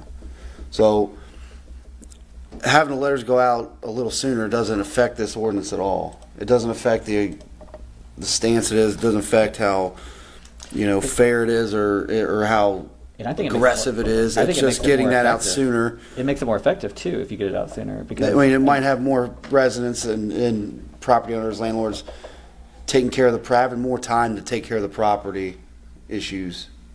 I think, and I just made some notes of instead of mailing it on the 4th one, mailing it for a single family on the 2nd one, 5th one for 2 to 4 units, 6th one for 5+ units. Halfway point, yeah. Yeah, it's just right at the halfway point, even maybe one pass. It's just getting it out there sooner to them. It doesn't make it softer. It's not babying anybody. It's just giving more time for the communication. And I will say I do agree with Mr. Tassel on the fact that communication is going to be key here. So whether it's them coming here right now and talking, Mr. Gary being here, us talking, we're communicating. We're putting something together. So when we have something together for these residents and property owners to follow it, and they're going to want to follow it. But we need to help them follow it by communicating with them, providing them with the ammunition they need to evict tenants, because that is their only hammer. That is probably going to be their number one source of fixing this if they have rental properties is through eviction. So if we're getting them that information and they're giving us that information, hey, so our task force net knows this guy's in the process of evicting these people here, so we're going to wait and hear from him on that, or When this goes- we got to get this person this information so they can go to eviction court or handle that problem. I think that is, I don't see a problem with changing those. When this goes through council, I want to suggest that this be put up no later than 24 hours after the council meeting on the website. Big letters, front page, whatever it may be. Yeah, that'll be that. Something I mean, that people And that's a can go communication look tool and in print. itself to get it out. I mean, there's some people that watch these That's not meetings. going to happen. There's some that come here to the meetings. It's realistically, Yeah, yeah. I would bet my next paycheck that 3/4 of Norwood didn't even know we got a web page. Well, we could that's just what I'm saying. look at it. Is some of them get their information watching these meetings, and some of them Yeah. get it by showing up. Some of them get it by Facebook. Some of them Some probably of get it from them Rhea get it by emails. word of mouth. So regardless of how they're getting their information, are they getting the right information, wrong information, or are they getting no information, or are they getting it all, communicating that to them when they get a letter. Who's going to send a letter out? We address that as the It's in here. Police chief Yeah. under us. Yeah. The police chief. So, Yeah. my recommendation would be like Mr. Kels just said, like for the single family, you do it halfway mark. So Yeah. when you get your second one, you get a letter saying, hey, you've had two, you get two more before you're put into the process.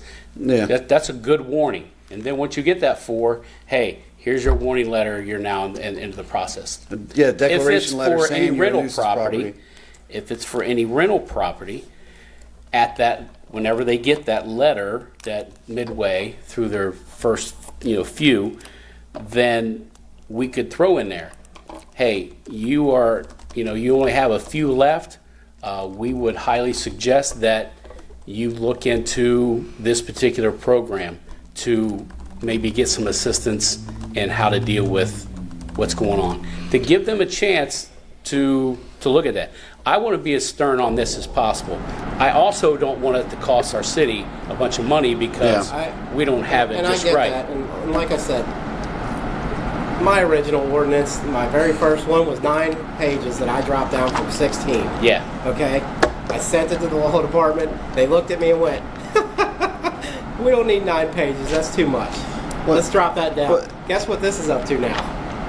9 Back pages. to 9, yeah. I mean, So that's fine. If we have to spell everything out in this ordinance, No, I just say that we I say think- I you think what- get The only that thing letter we're changing at is the when halfway letter point. happens. I don't think, and I actually I think, think what And we Mr. can Castle was suggest asking. in that halfway point for the rental things, hey, this program is out there. We would Yeah. highly suggest that put you that look on into there. it. And that's Put that not on even in letter. the That would ordinance. be on the warning Yeah, letter. that's You were halfway through your warnings. For the 2 to 4 units, you get 8 of them. So at 4, you were halfway through. You only get 4 more in these next 6 months.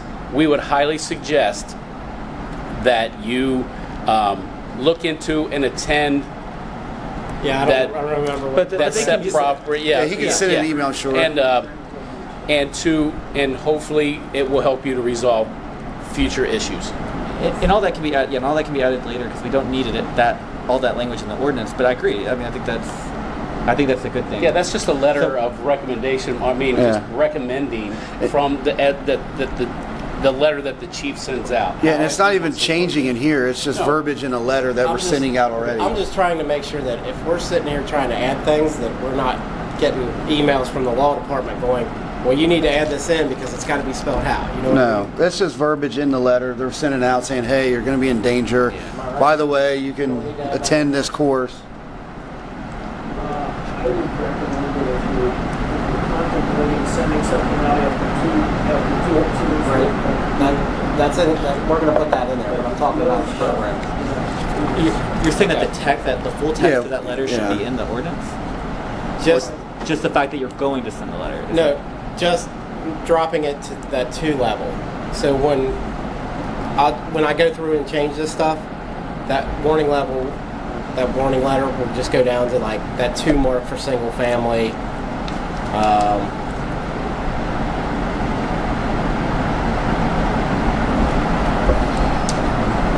Six. No, Well, 6 for 2 to 4. no, I mean, I think he No, wants to the do it halfway. 4, So because at the halfway once they mark. get the Yeah, 4th, it's the halfway mark.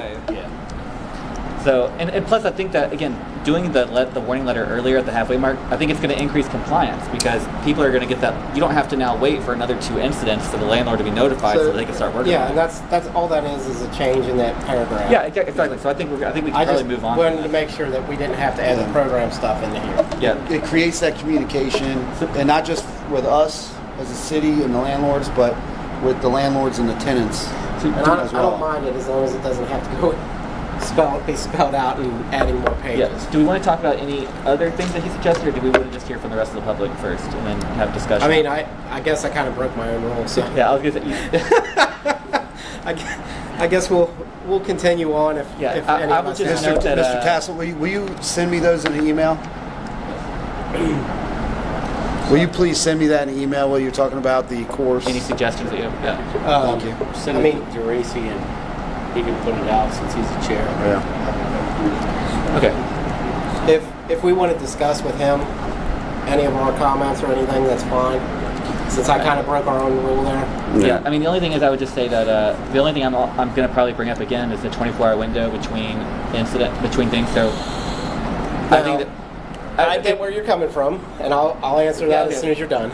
Yeah, I mean, I just want to say that I do think that we should consider that, because if there's, for the same incident that was called, if there's 3 different charges that were made in this, all of a sudden for a single family, is that now 3 of the 4? To me, I would think the intent is more to put some time in between, and maybe it's not 24, maybe it's 12 hours. I don't know, but I would think there would be some intent to distance that. What happens if you have 3 different incidents with 3 different apartments?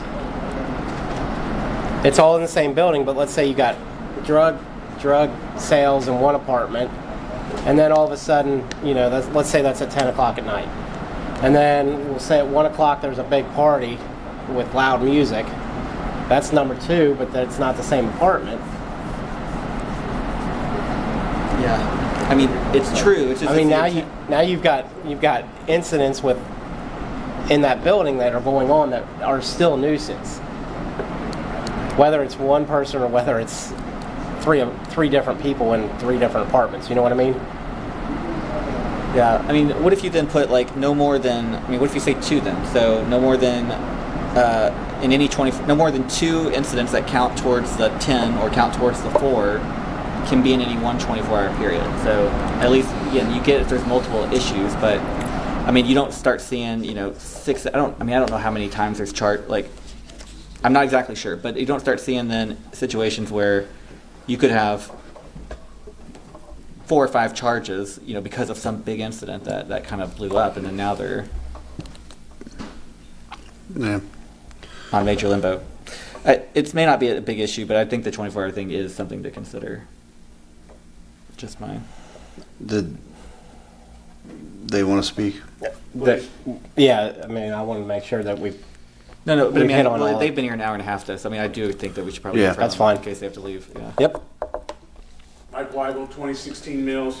Thanks for entertaining me. Thanks, Mr. Tassel. Mr. Gehring, I think you still have a lot of work to do, gentlemen. I appreciate that it's hard and there's a lot of things to do, but I don't think we should rush to make it so short that it leaves more problems. And I didn't even realize that commercial wasn't included. The 2 biggest problems he cited were commercial establishments, not even in here. But he did say that he wants to take out the burden of proof that that you have to be the owner. Then you would really put a chilling effect on me buying property, because I would buy it subject to the possibility of a chronic nuisance, and it would be my problem then, which I wouldn't know about it necessarily unless they disclosed it.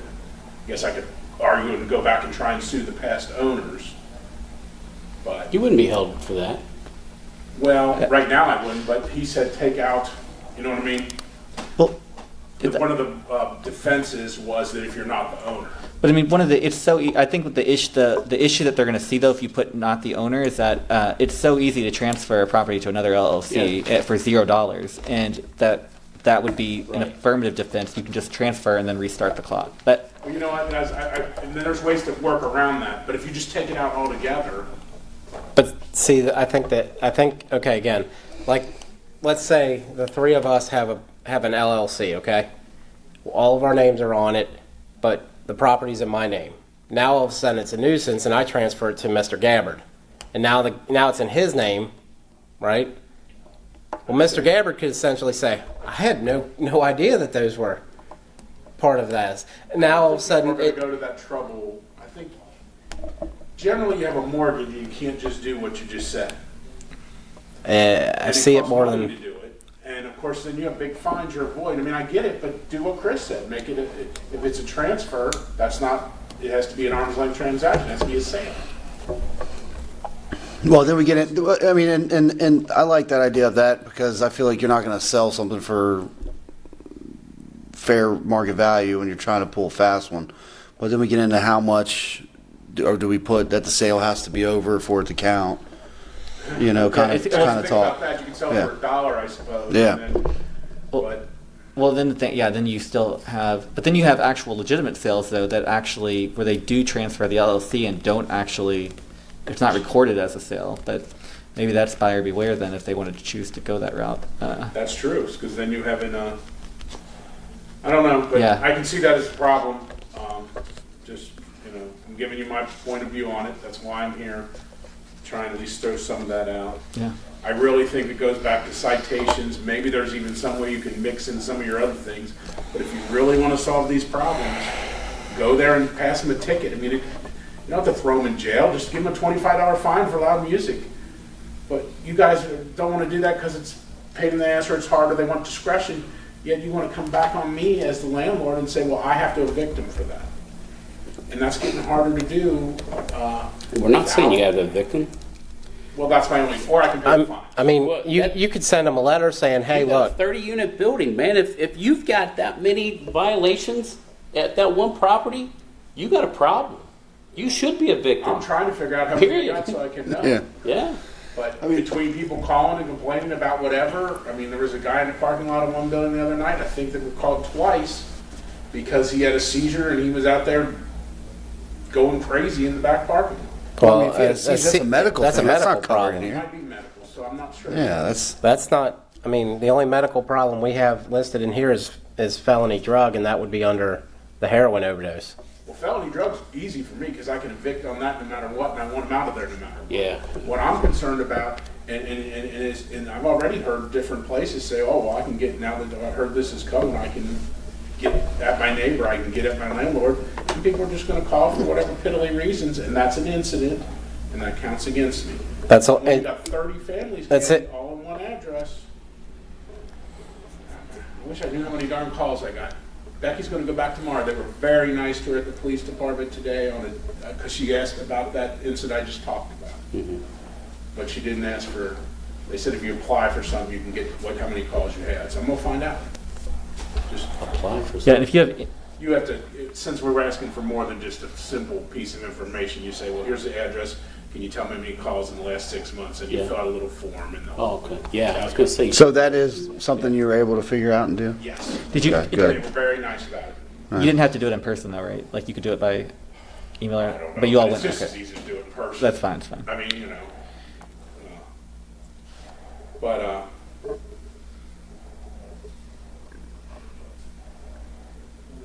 I still just think the citations for some of this stuff is it's the only way that's really gonna.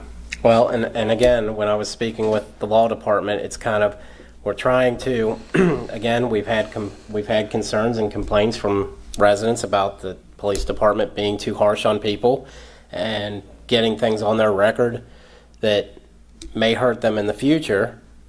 And sometimes that doesn't need to happen, But if that evictions makes hurt too. sense. Evictions hurt too. You're just transferring the job to me. And you're having it last, because once I put them under eviction for this, I have to give them the 30 days notice for this type of eviction. Then I file after that second 30 days, and they are carte blanche party.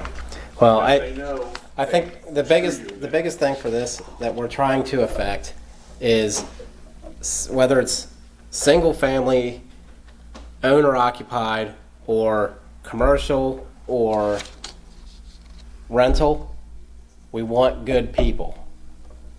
We don't want people out here in a single family selling drugs. We don't want people in a multi-unit family selling drugs between the apartments and taking it out and selling it on the street. We don't want people coming out and rage fighting in the middle of the street. We don't want people like an incident that I had when I worked at Xavier, where Xavier students were on the street throwing baseball bats, hockey sticks, hockey pucks, glass bottles at the police, at people on the street for 2 hours. That's something that we don't want around here. If I could, I'd like also point out another section in here that I think is very noteworthy for rental properties to make it seem less like an attack, because it's not what it's supposed to be. So under the order of abate a chronic nuisance, it's number D, says if the owner or person charged submitted a written plan to abate or prevent further nuisance activities, the city of Norwood will delay any chronic nuisance finding for an additional 30 days from the time the city receives the notification of the abatement plan. This is to allow the owner or person charged to carry out such an abatement plan. So you submit that plan, we're putting a hold on 30 days to allow you opportunity to fix the problem. Well, I can't evict someone in 30 days. I mean, assuming I have a specific target that I'm working with, you know what I mean? A nuisance person that has the most calls or the most egregious incidences, then I have to give them a notice of the problem, and I give them the right to cure. You're right. And I'll, of course, can give this all to you guys in writing too, but they really have a technical right to cure, is my understanding of the law. I'm not an attorney, so, but if it's not cured within that 30 days, then I can file, in possession of my property. Which usually, if they're a problem, of course, when I'm choosing who to evict and how to do it, I won't evict it if I don't win. I've never lost an eviction court ever. I just don't go, or I wait till I have enough evidence or enough, to support my case. Or wait and give them under one's possession after the end of the term if they're just a bad seed, but not quite bad enough for me to evict in this. Well, I mean, if you're figuring out by, let's see, you would probably fall under the 5+, correct? Yes. So you're going to end up getting a warning letter if your building ends up on this nuisance list at number 5. Which is great. Okay. And I appreciate that change. So Mr. Tracy, can I just add something else that goes kind of hand in hand? I was looking for it while he was talking about that. You can't evict people within 30 days. Well, under the appeals section B, it also says,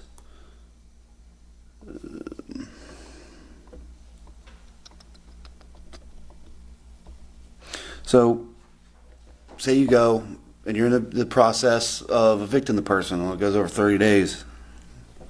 And then that's considered on your allotted nuisance activities. So in the appeals process under B, down a little bit, it says any such appeal shall not stay the actions by the city of Norwood unless an owner or landlord can provide sufficient evidence that they have abated a specific nuisance activity within the 6-month period that you're allotted, in which the nuisance activity number shall then be reduced to reflect the abatement of the specific nuisance activities for that property. So you're going through the process to evict them. Well, it takes longer than 30 days. We're putting a hold on our thing for 30 days. Say it takes longer than 30 days to fix that problem, and if it's still showing as a number of a nuisance activity for your property, you go through that appeal and you say, hey, you show the appeals board, hey, I evicted this person, it just took a little longer. That person's issues are taken out. It's abated. It says it clearly right here. So though it might take a little longer, you go through the process, you communicate with the city, you let them know what you're doing.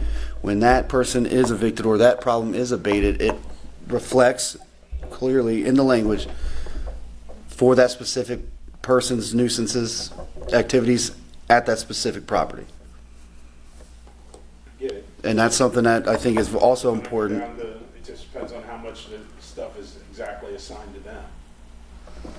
Well, that's where you would have the run reports that we would provide you and make easy for you to get for your ammunition. And that's part of that communication process on behalf of the city and the landlord or the property owner.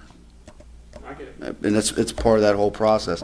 So we have more in here to help and to clearly define rental properties than single owner occupants. And I understand you have a lot of concerns, but I'm showing you right here in this where it's not really that big of a concern because you're protected for this or for that concern. I get it, but So, and Well- also on the section for burden of proof affirmative defenses, it needs to be reworded or renumbered because I don't Which think section? This would be under burden of proof affirmative defenses. I don't Number or letter? C. If they're in the process of eviction, that is an affirmative We're defense. taking C out. Completely out? I Yeah. thought we're just taking the background check part out. What about, I thought we're not taking the process of eviction out as an affirmative defense.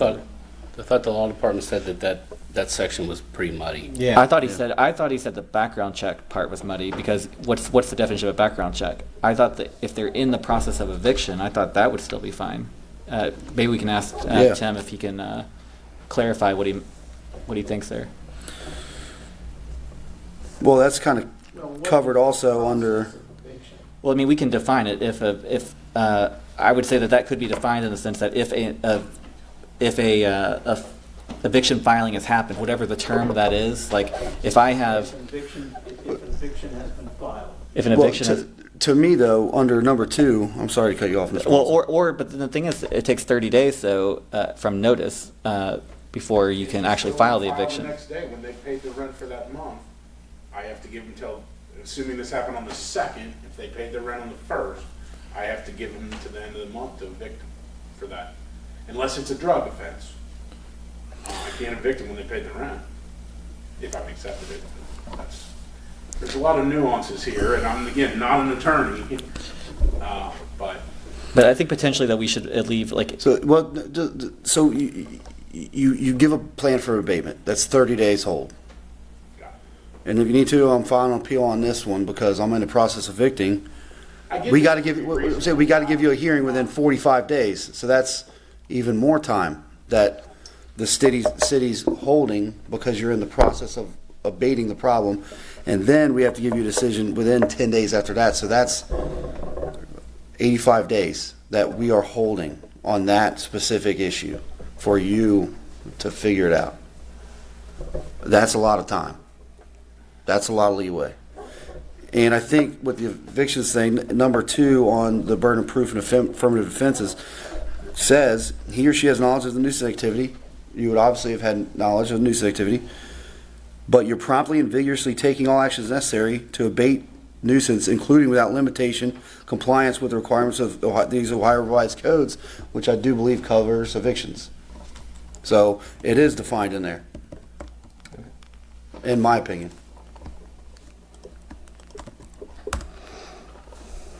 thank you for listening to my concerns.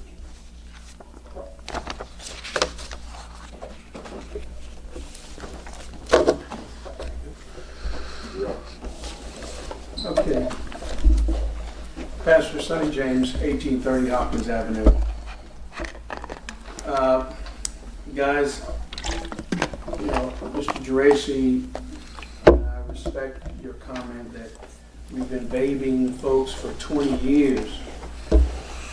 Well, to my point, on a continuous basis, here in Norwood, oftentimes from top down, it is more like the blind leading the blind for many, many more years than just 20. And this is just another example. I'm so pleased that Mr. Tassel took time out to come and visit with us here in Norwood, because I can't read his brain, but I can imagine when he goes back, he's going to say something to the effect of, boy, I wish they would have called me in the very beginning. With all due respect to our law department, the Lord knows they have a lot on their plate. Guys, this is what I've been saying for years. We oftentimes engage in very critical issues that have a systemic effect on people. And let me break it down even more specific. I happen to be an African American man. I'm not saying that we target black people. What I'm saying, though, is we oftentimes are motivated by individuals that have a specific or particular thing that motivates them. And without us taking the time or the opportunity to bring in experts that could educate them, because our history shows, guys, oftentimes it is the blind leading the blind here in Norwood. Now, I commend you all for taking on this horrific juggernaut, because, and I've said it before, either God is just really trying to take you all to a whole nother level, or somebody's setting you up. Because this is a very critical issue that has systemic ramifications.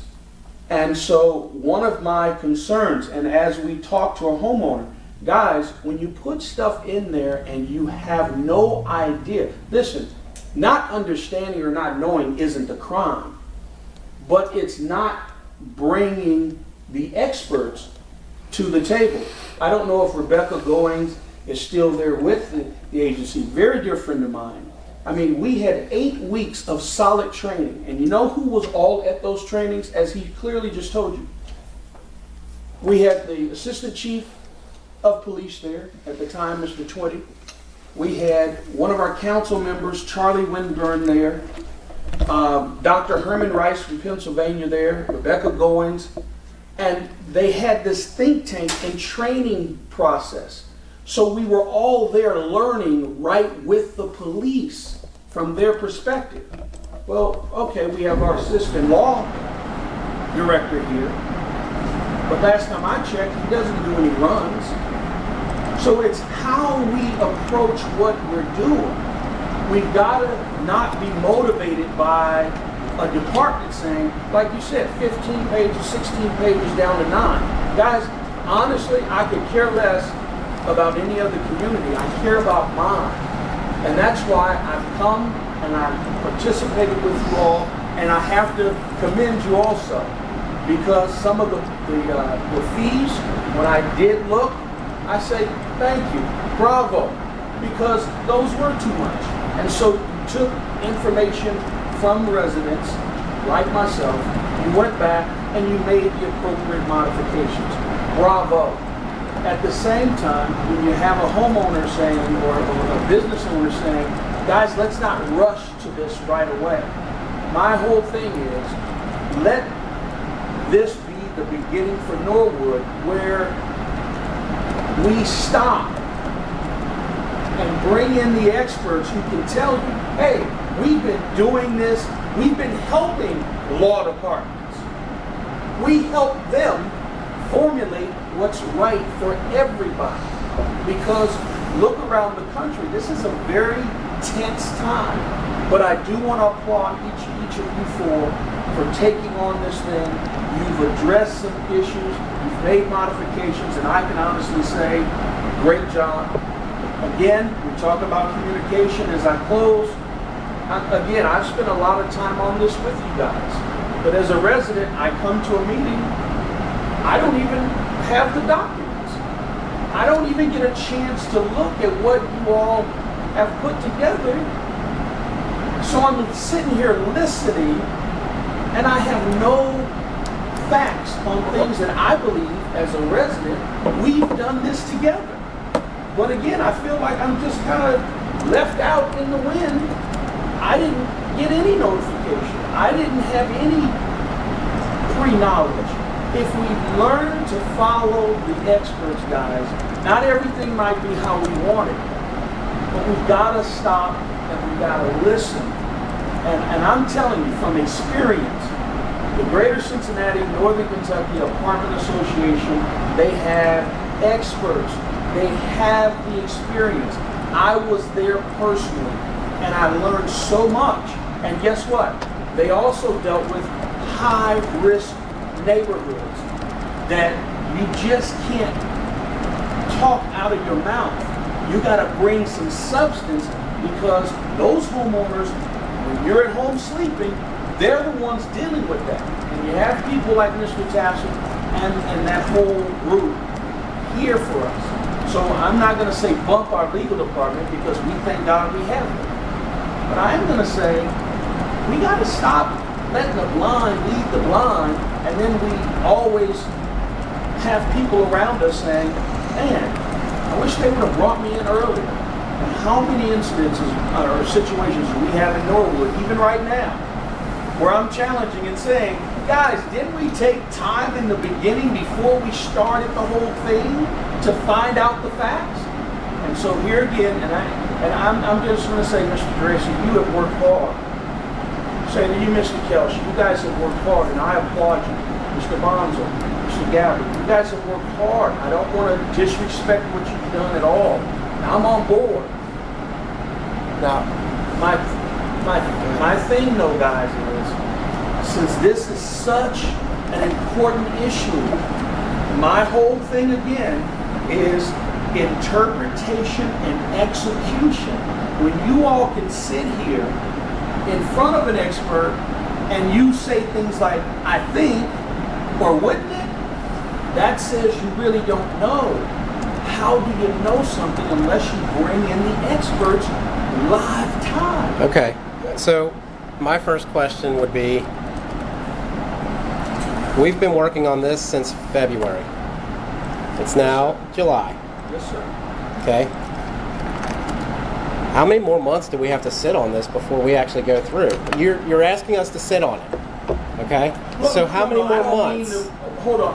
And Do I have to finish out the entire term next year and this never get put on the books?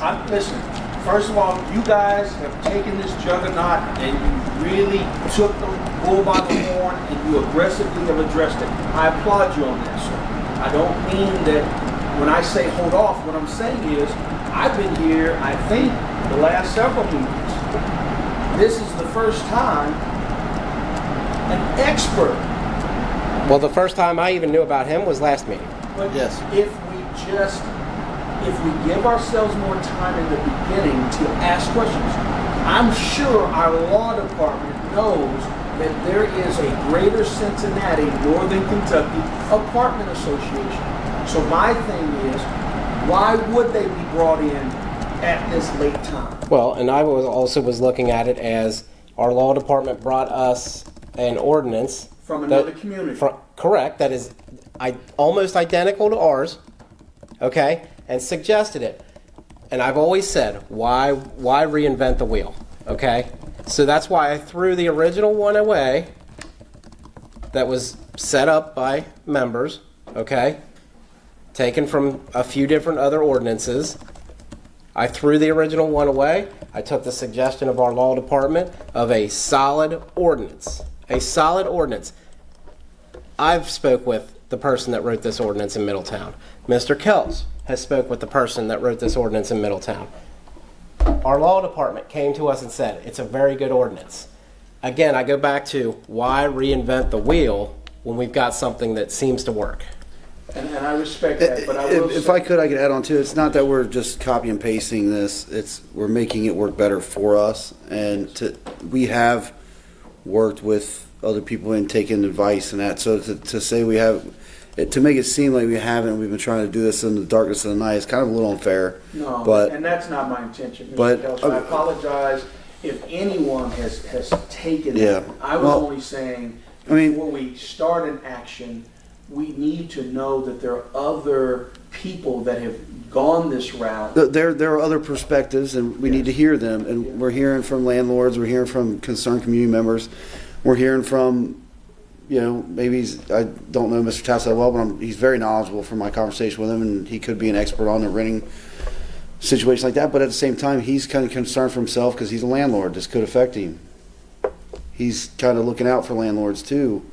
So it's not like he's just going to, help just us or help just them, but he's trying to kind of make it fair as well. But we got to look at the perspectives. We need to hear perspectives from our law department. We need to hear these perspectives, but we can't just hang our hat on one perspective or one lane, a perspective of, well, this is going to hurt renters, and that's it. Well, what about the homeowners as well? Mr. Kelso, you make a great point, but you actually make my point even more. The apartment association takes a very biased approach from the trainings that I personally have done with, because their whole thing is they want fairness, they want equality, and they want peace. So it's not just a perspective from the homeowner's perspective.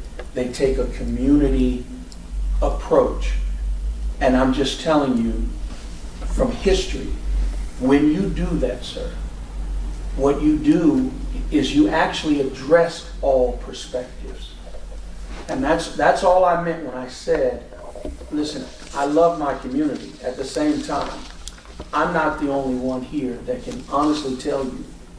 You all know it too, if you would just speak it, because it's true. A lot of times, it's the blind leading the blind. We mean well. I'm not saying we don't mean well. I'm not perfect. I'm not here to attack you, Mr. Kelso. You do a great job in trying to hear every perspective. I respect that. All I'm saying is this is just evident. Everyone watching, they can see that when we do things in Norwood, oftentimes we start the wheel rolling, we start the process going, and that's our mindset. But hey, later is better than never. So I get that. All I'm saying is, maybe before, I'm sure this gentleman, I can't speak for his schedule, but I'm sure he can see where we are with this. They've been doing it a long time. You're not telling him anything he hasn't seen, okay? All I'm saying is take some time and pick his brain. And when you pick his brain, because what have you guys done tonight successfully?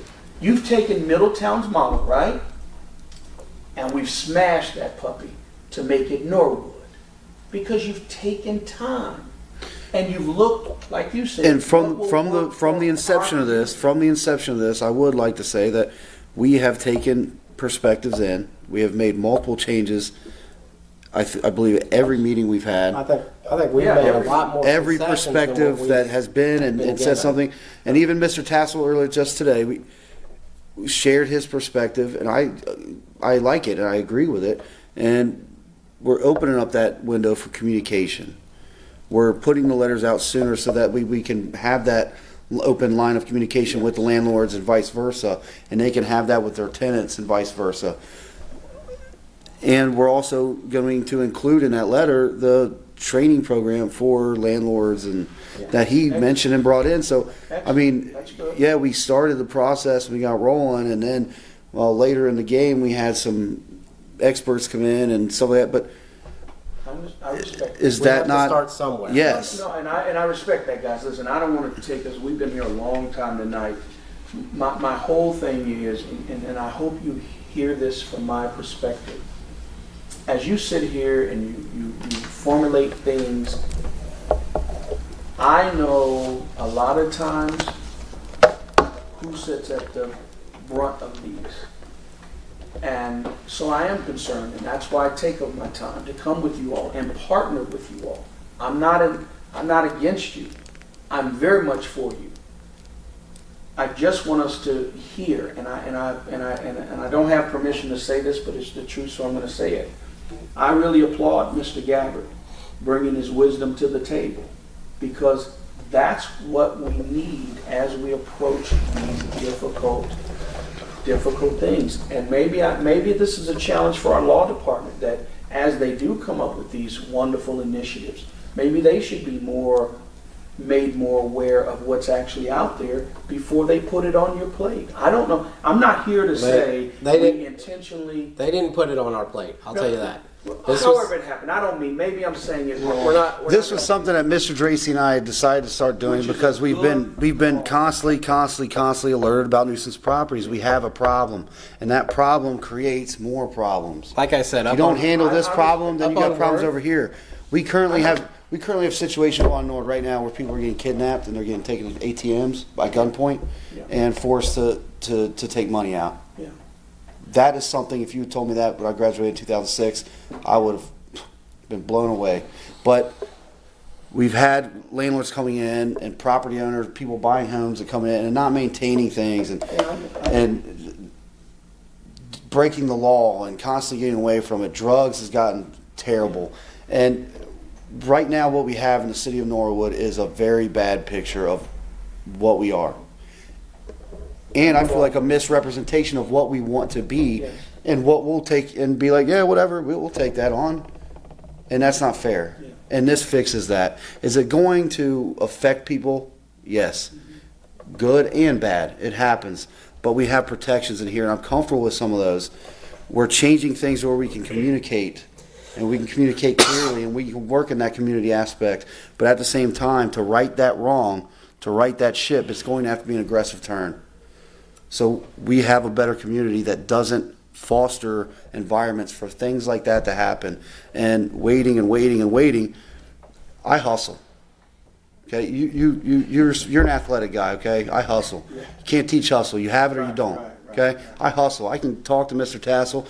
Wasn't able to talk to him today, but I'm going to be talking to him on the phone pretty regularly. Hopefully, coming soon if you got the time. And I'm going to do that. because I feel that I can do that and others can probably do that and we can get this going faster. It doesn't always have to be a slow process. Right, that's all I'm And saying. that's what we're trying to do here, I believe, is trying to get something quickly done that rights the direction that we're going. Well, with all due respect, with you even just articulating that, that's really what I'm talking about. Like, Yeah. just take some time, call them up, get with them. I don't know his schedule, but I'm saying, I think, and feed on that wisdom. I wish you could move into Norwood. And I don't know how much you follow social media, but I can tell you over the last 2 weeks, the posts on social media about,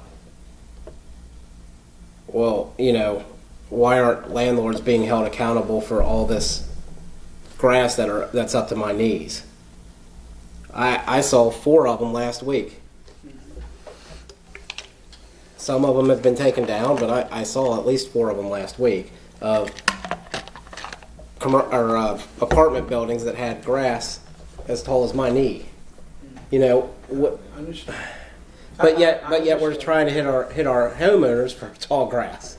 When do we start hitting, when do we start hitting, everybody for garbage out in the yard, tall grass, garbage thrown out, people that walk out of a commercial building on Dale Road and take those tickets that you get at carnivals and walk outside and go, oh, that's a loser, oh, that's a loser, oh, that's a loser. That's when you start holding those properties accountable for cleaning that property up, those sidewalks up. And especially when you've got landlords at apartment buildings that I've seen have trash stacked 2 stories high, and it looks absolutely horrendous. And, I think one of the questions I'm going to have for Mr. Tassel is, what does the Cincinnati Apartment Association do to these landlords that are like that? I mean, what are they a part of that association? Probably not. But where's the bridge for that association to get those, I don't want to use the term slumlord, but that's what this is trying to hit. Those that don't care about that property and just want the money. It's like the Xavier students that are 2 per room in a 5-bedroom house, and they're making $900 to $1,000 per person. That's just ridiculous. And Mr. They're only in it Lewis, for the money. And again, I will say, because I think I can say this about you respectfully, I know you don't mean anything negative. We've had conversations recently where you said, hey, that wasn't my intention, and we squared up about that, and I respect that. So I know, slumlords isn't meant in any negative. I was trying to come up with another adjective. Well, I just want to acknowledge that I don't take that as some might in where we are today. And so I wanted to publicly say that. So guys, listen, just keep working hard at this. I respect the challenges. You're right, adding in that extra. I would like to see what Mr. Tassel can educate or help our law department to help you all, since you are leaning to them a lot in this. We were talking about the 2-year, again, I didn't get any notifications, so I didn't get a chance to be prepped to be able to address you in that, but once you guys mentioned it, again, you got to take a look at things like that, because it really speaks to not our heart, but our perceived heart. And that's what we're all fighting here, guys. Everybody in this room loves this community. You understand? We love it. But it's the perception of what our motives are. That's all I'm saying. Just keep striving, keep pressing, guys. I respect each and every one of you for what you're bringing to the table. We have made some changes. It's getting better, getting better. I just want to make sure we're not, the law department or yourselves or the residents or the homeowners, I want to make sure no one's pushing you, because you said we've worked on this for several months. I just want to make sure, man, that no one's pushing you to just do it. I think without taking that, just what, like we're pushing ourselves, because we want to make sure that by the time that either we leave or we get reelected or whatever it may be, we've done something. Because we want to feel like we've done something for this community. Something that, I mean, I don't know how many things have been done over the last 20 years. It doesn't seem like a whole lot. But this can be something. Sir, you all have done something to address this right now, where our community, where our country is. You have done something.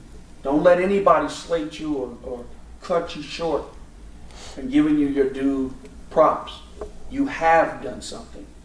Let's just take time and do it right. Well, how much time are you I don't know. expecting I'm not us? the expert, so whatever. Yeah. I'm just saying. Mr. Kelch already said, and I applaud that. He just even said, "Hey, I don't know his schedule, but I'm gonna call him and I'm gonna pick his brain." That's all I'm encouraging all of you to do. And he might be available right away. I don't know. I can't speak for the man, but I went through their trainings and I was in those. I walked the streets, talked to those homeowners and those residents, right along with them and the Cincinnati police. We did an 8-week training. It educated the community. It educated the homeowners. It brought people closer together with a greater understanding. We just don't think like that in Norwood. And all I'm saying is, as you, sir, talk with the expert, not me, I'm not the expert, but when you talk to them, he's going to give you even more things. Tonight he just gave you a few nuggets, and right away you all said, "Oh, that's great." Take time. All I'm saying, I'm not saying set it out and don't do it during your tenure here. Pick his brain, man. And I understand picking his brain. That's all I'm going to say. Mr. Geraci, guys, you've done a great job at addressing a very difficult issue. Yeah. You all need to be applauded. If anybody were to say anything different about either one of you in that regard, I would stand up for you. Yeah. This is difficult. I applaud you. I just want to make, because it's so important. And we do have a problem with communication. That's a no-brainer. And then interpretation of a law and execution of our laws. So without everybody at the table, all you guys are doing, respectfully saying this, you're doing a great job addressing it. But let's take a little more time and let's get it right. That might be 3 days. That might be a week. I don't know. I'm not saying table it forever. But I think Mr. Kelce's already addressed it. He stepped out first to say, "I'm going to call the man." I applaud you.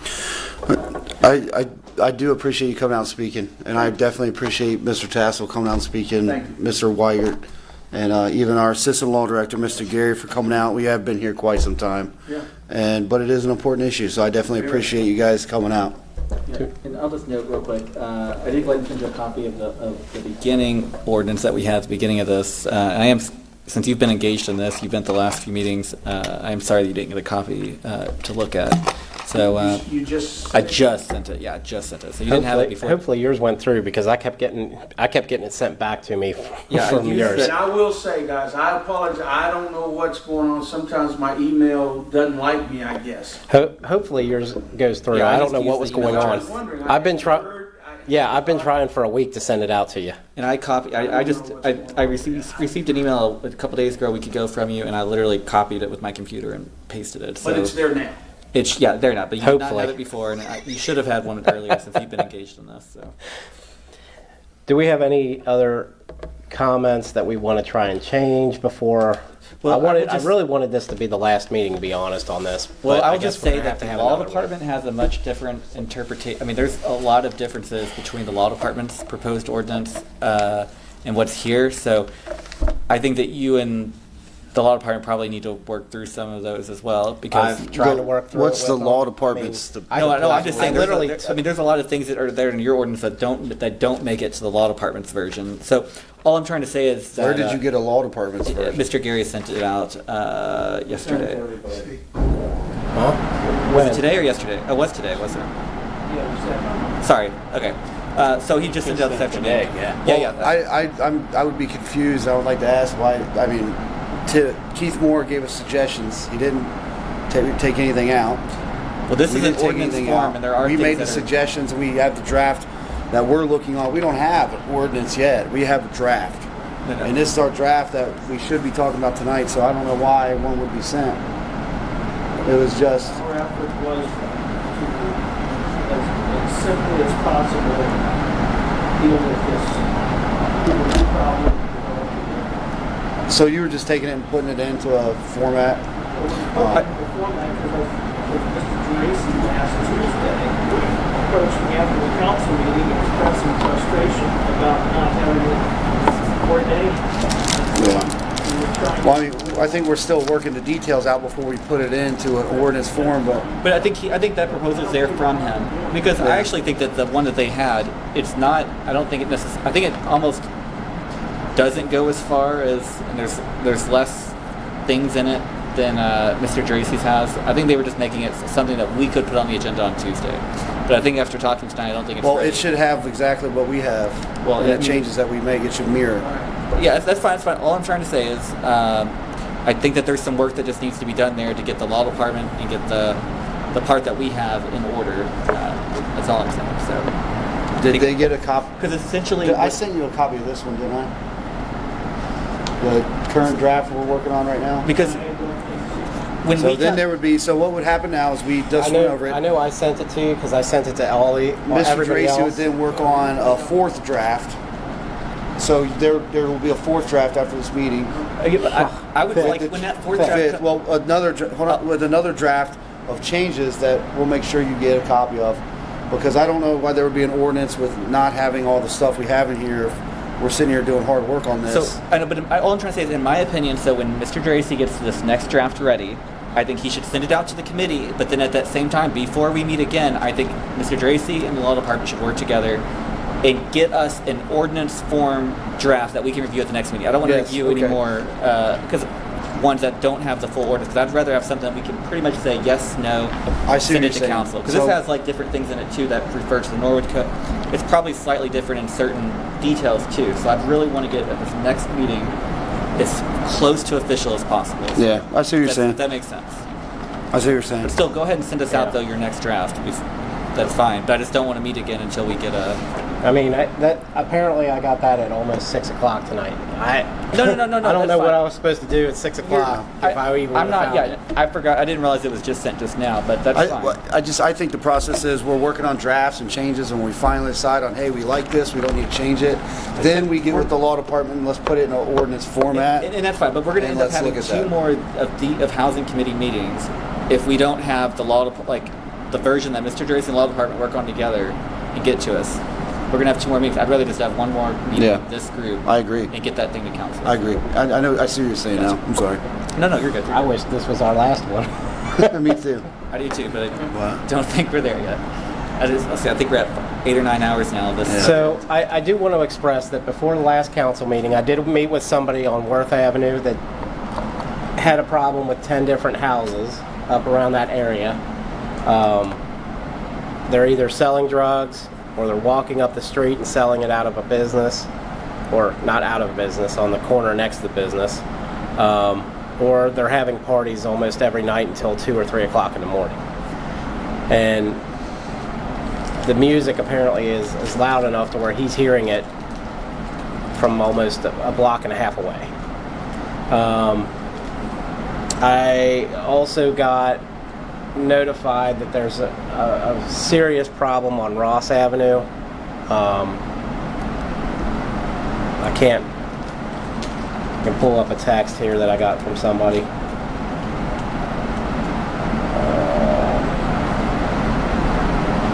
Looks like in the area of 2100 block of Ross Avenue, there's a probably many apparently complaints that fall within this for that property. This was just within the last week. I got another complaint about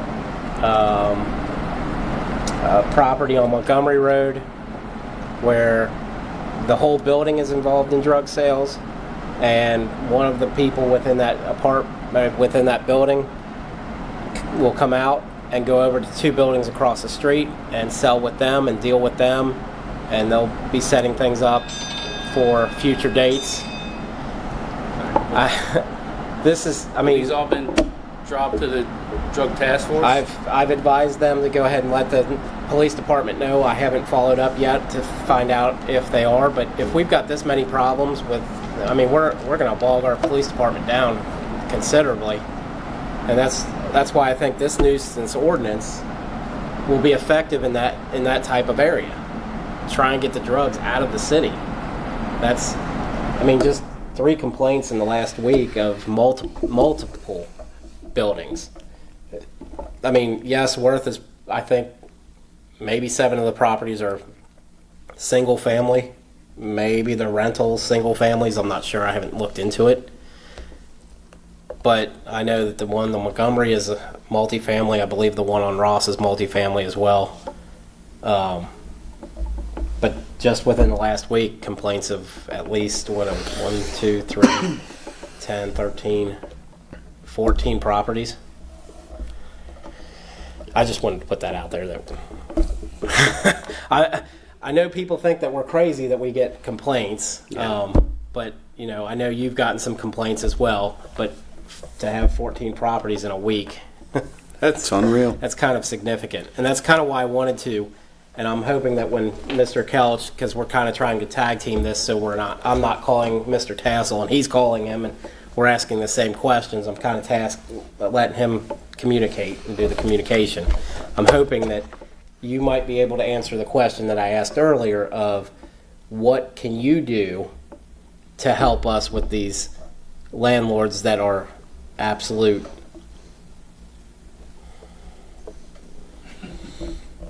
I can't come up with a politically correct word here, problems that, you know, we've given a lot of concession, okay, for multi-unit properties. We've come in, we've dropped fines, we've increased numbers, we've given a lot of concessions from what at least myself and Mr. Kelch wanted, because we wanted an extremely strong, heavy-handed ordinance to fix our problems. And we've given a lot of concessions and leeway within this new 4th version. I want to see if the Cincinnati Apartment Association can work with us in figuring out how to fix the problem child. I mean, if you got an answer, yeah. Unless members want to just wait for. A moment, sorry. To answer that question, there's. Let me go back to the comment I made that there's 2 typical types of bad landlords. Ones that don't know and the ones that don't care. The ones that don't know are the ones that you really want to get in there and get training on. And a lot of those, whether they get overwhelmed, they are out of capital, they thought it would be a good idea to buy this property next door, and then a couple of big guys show up and say, no, we'll just give you the cash. This is, and they're, what do I do now? We sit down with training programs with them, walk them through what to do, and get them up to speed that here's how to work with it. Contact your law department, contact your health department, contact your building inspector, work through these problems with them. That's one of your best tools to go through this process. You don't have to keep running people down. You have a lease. A lot of these people don't even have a lease, okay? And those are the people that we want to get up to speed so they're not a problem. The ones that are just don't care, that's where we want to work with you to make sure you've got the laws on the books that are going to be effective, that are actually going to go after them and get them correctly. I can tell you, I was sharing with Mr. Gary, as a council member in your park, literally going to court, then getting delayed in court, and we pass a law, but he's still grandfathered under the previous law. So even as I had stepped down and moved on, my last conversation with the safety service director is that they had been able to, they started the process with the new law, but he's still dancing in court on this other one. That is not what we want you doing. We want you to be able to effectively go after them and get those problem landlords. So the ones that don't know, we'll help educate them. We can help with programs on it. We'll refer you to other programs that are out there from the city's program. RIA has them, Apartment Association has them, Home has them, to do these trainings so you can get those people who don't know what they're doing and are screwing up, get them educated and trained. Because it doesn't take a license, it doesn't take education, it doesn't take a degree to go out and buy property and start renting. And people screw it up all the time. So that's where we can help on that side of it. Let's start with the answer. I'd like for you to have good, effective laws, because then I don't have to come down here, you're not having a fit with them, and you're not getting phone calls. It solves a lot of the problems. But we still get people who come in and don't know what they're doing. If we can help weed them out, so you're only dealing with, you're not running your police department on these people, and you can focus in your resources on these problem ones. Thank you. Mr. Tassel? Just a quick question, if we could, for the assistant law director. So I actually just checked out the Facebook comments to see if anybody had any questions or comments that might be relevant to the conversation. One person had commented that they thought that sending out, and I just want to answer this question if we could, sending out a draft ordinance to the committee with no discussion, just sending it out is a violation because that's communication to the committee without being open to the public. Could you address that? Like, is Mr. Dracy allowed to send out the draft that's going to be discussed at a future meeting? Sure. The concept is that you're not deliberating over it as a group. Okay, Correct. As long as we're not communicating via email or via text. anything, You know. can send, Or say, phone no call. reply, Majority here's a of the copy. committee cannot address issues other than a public meeting. Correct. Okay, so the information can be sent out, but there can be no deliberation. Yes. Okay, just want to make sure that's clear. Thanks.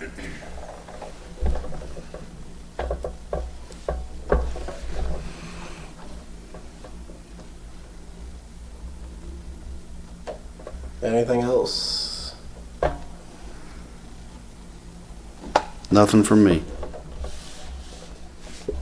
I'm good.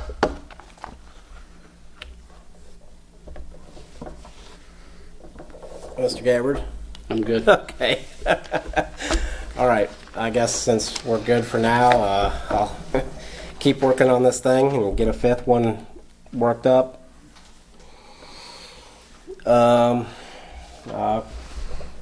Go ahead and call the meeting.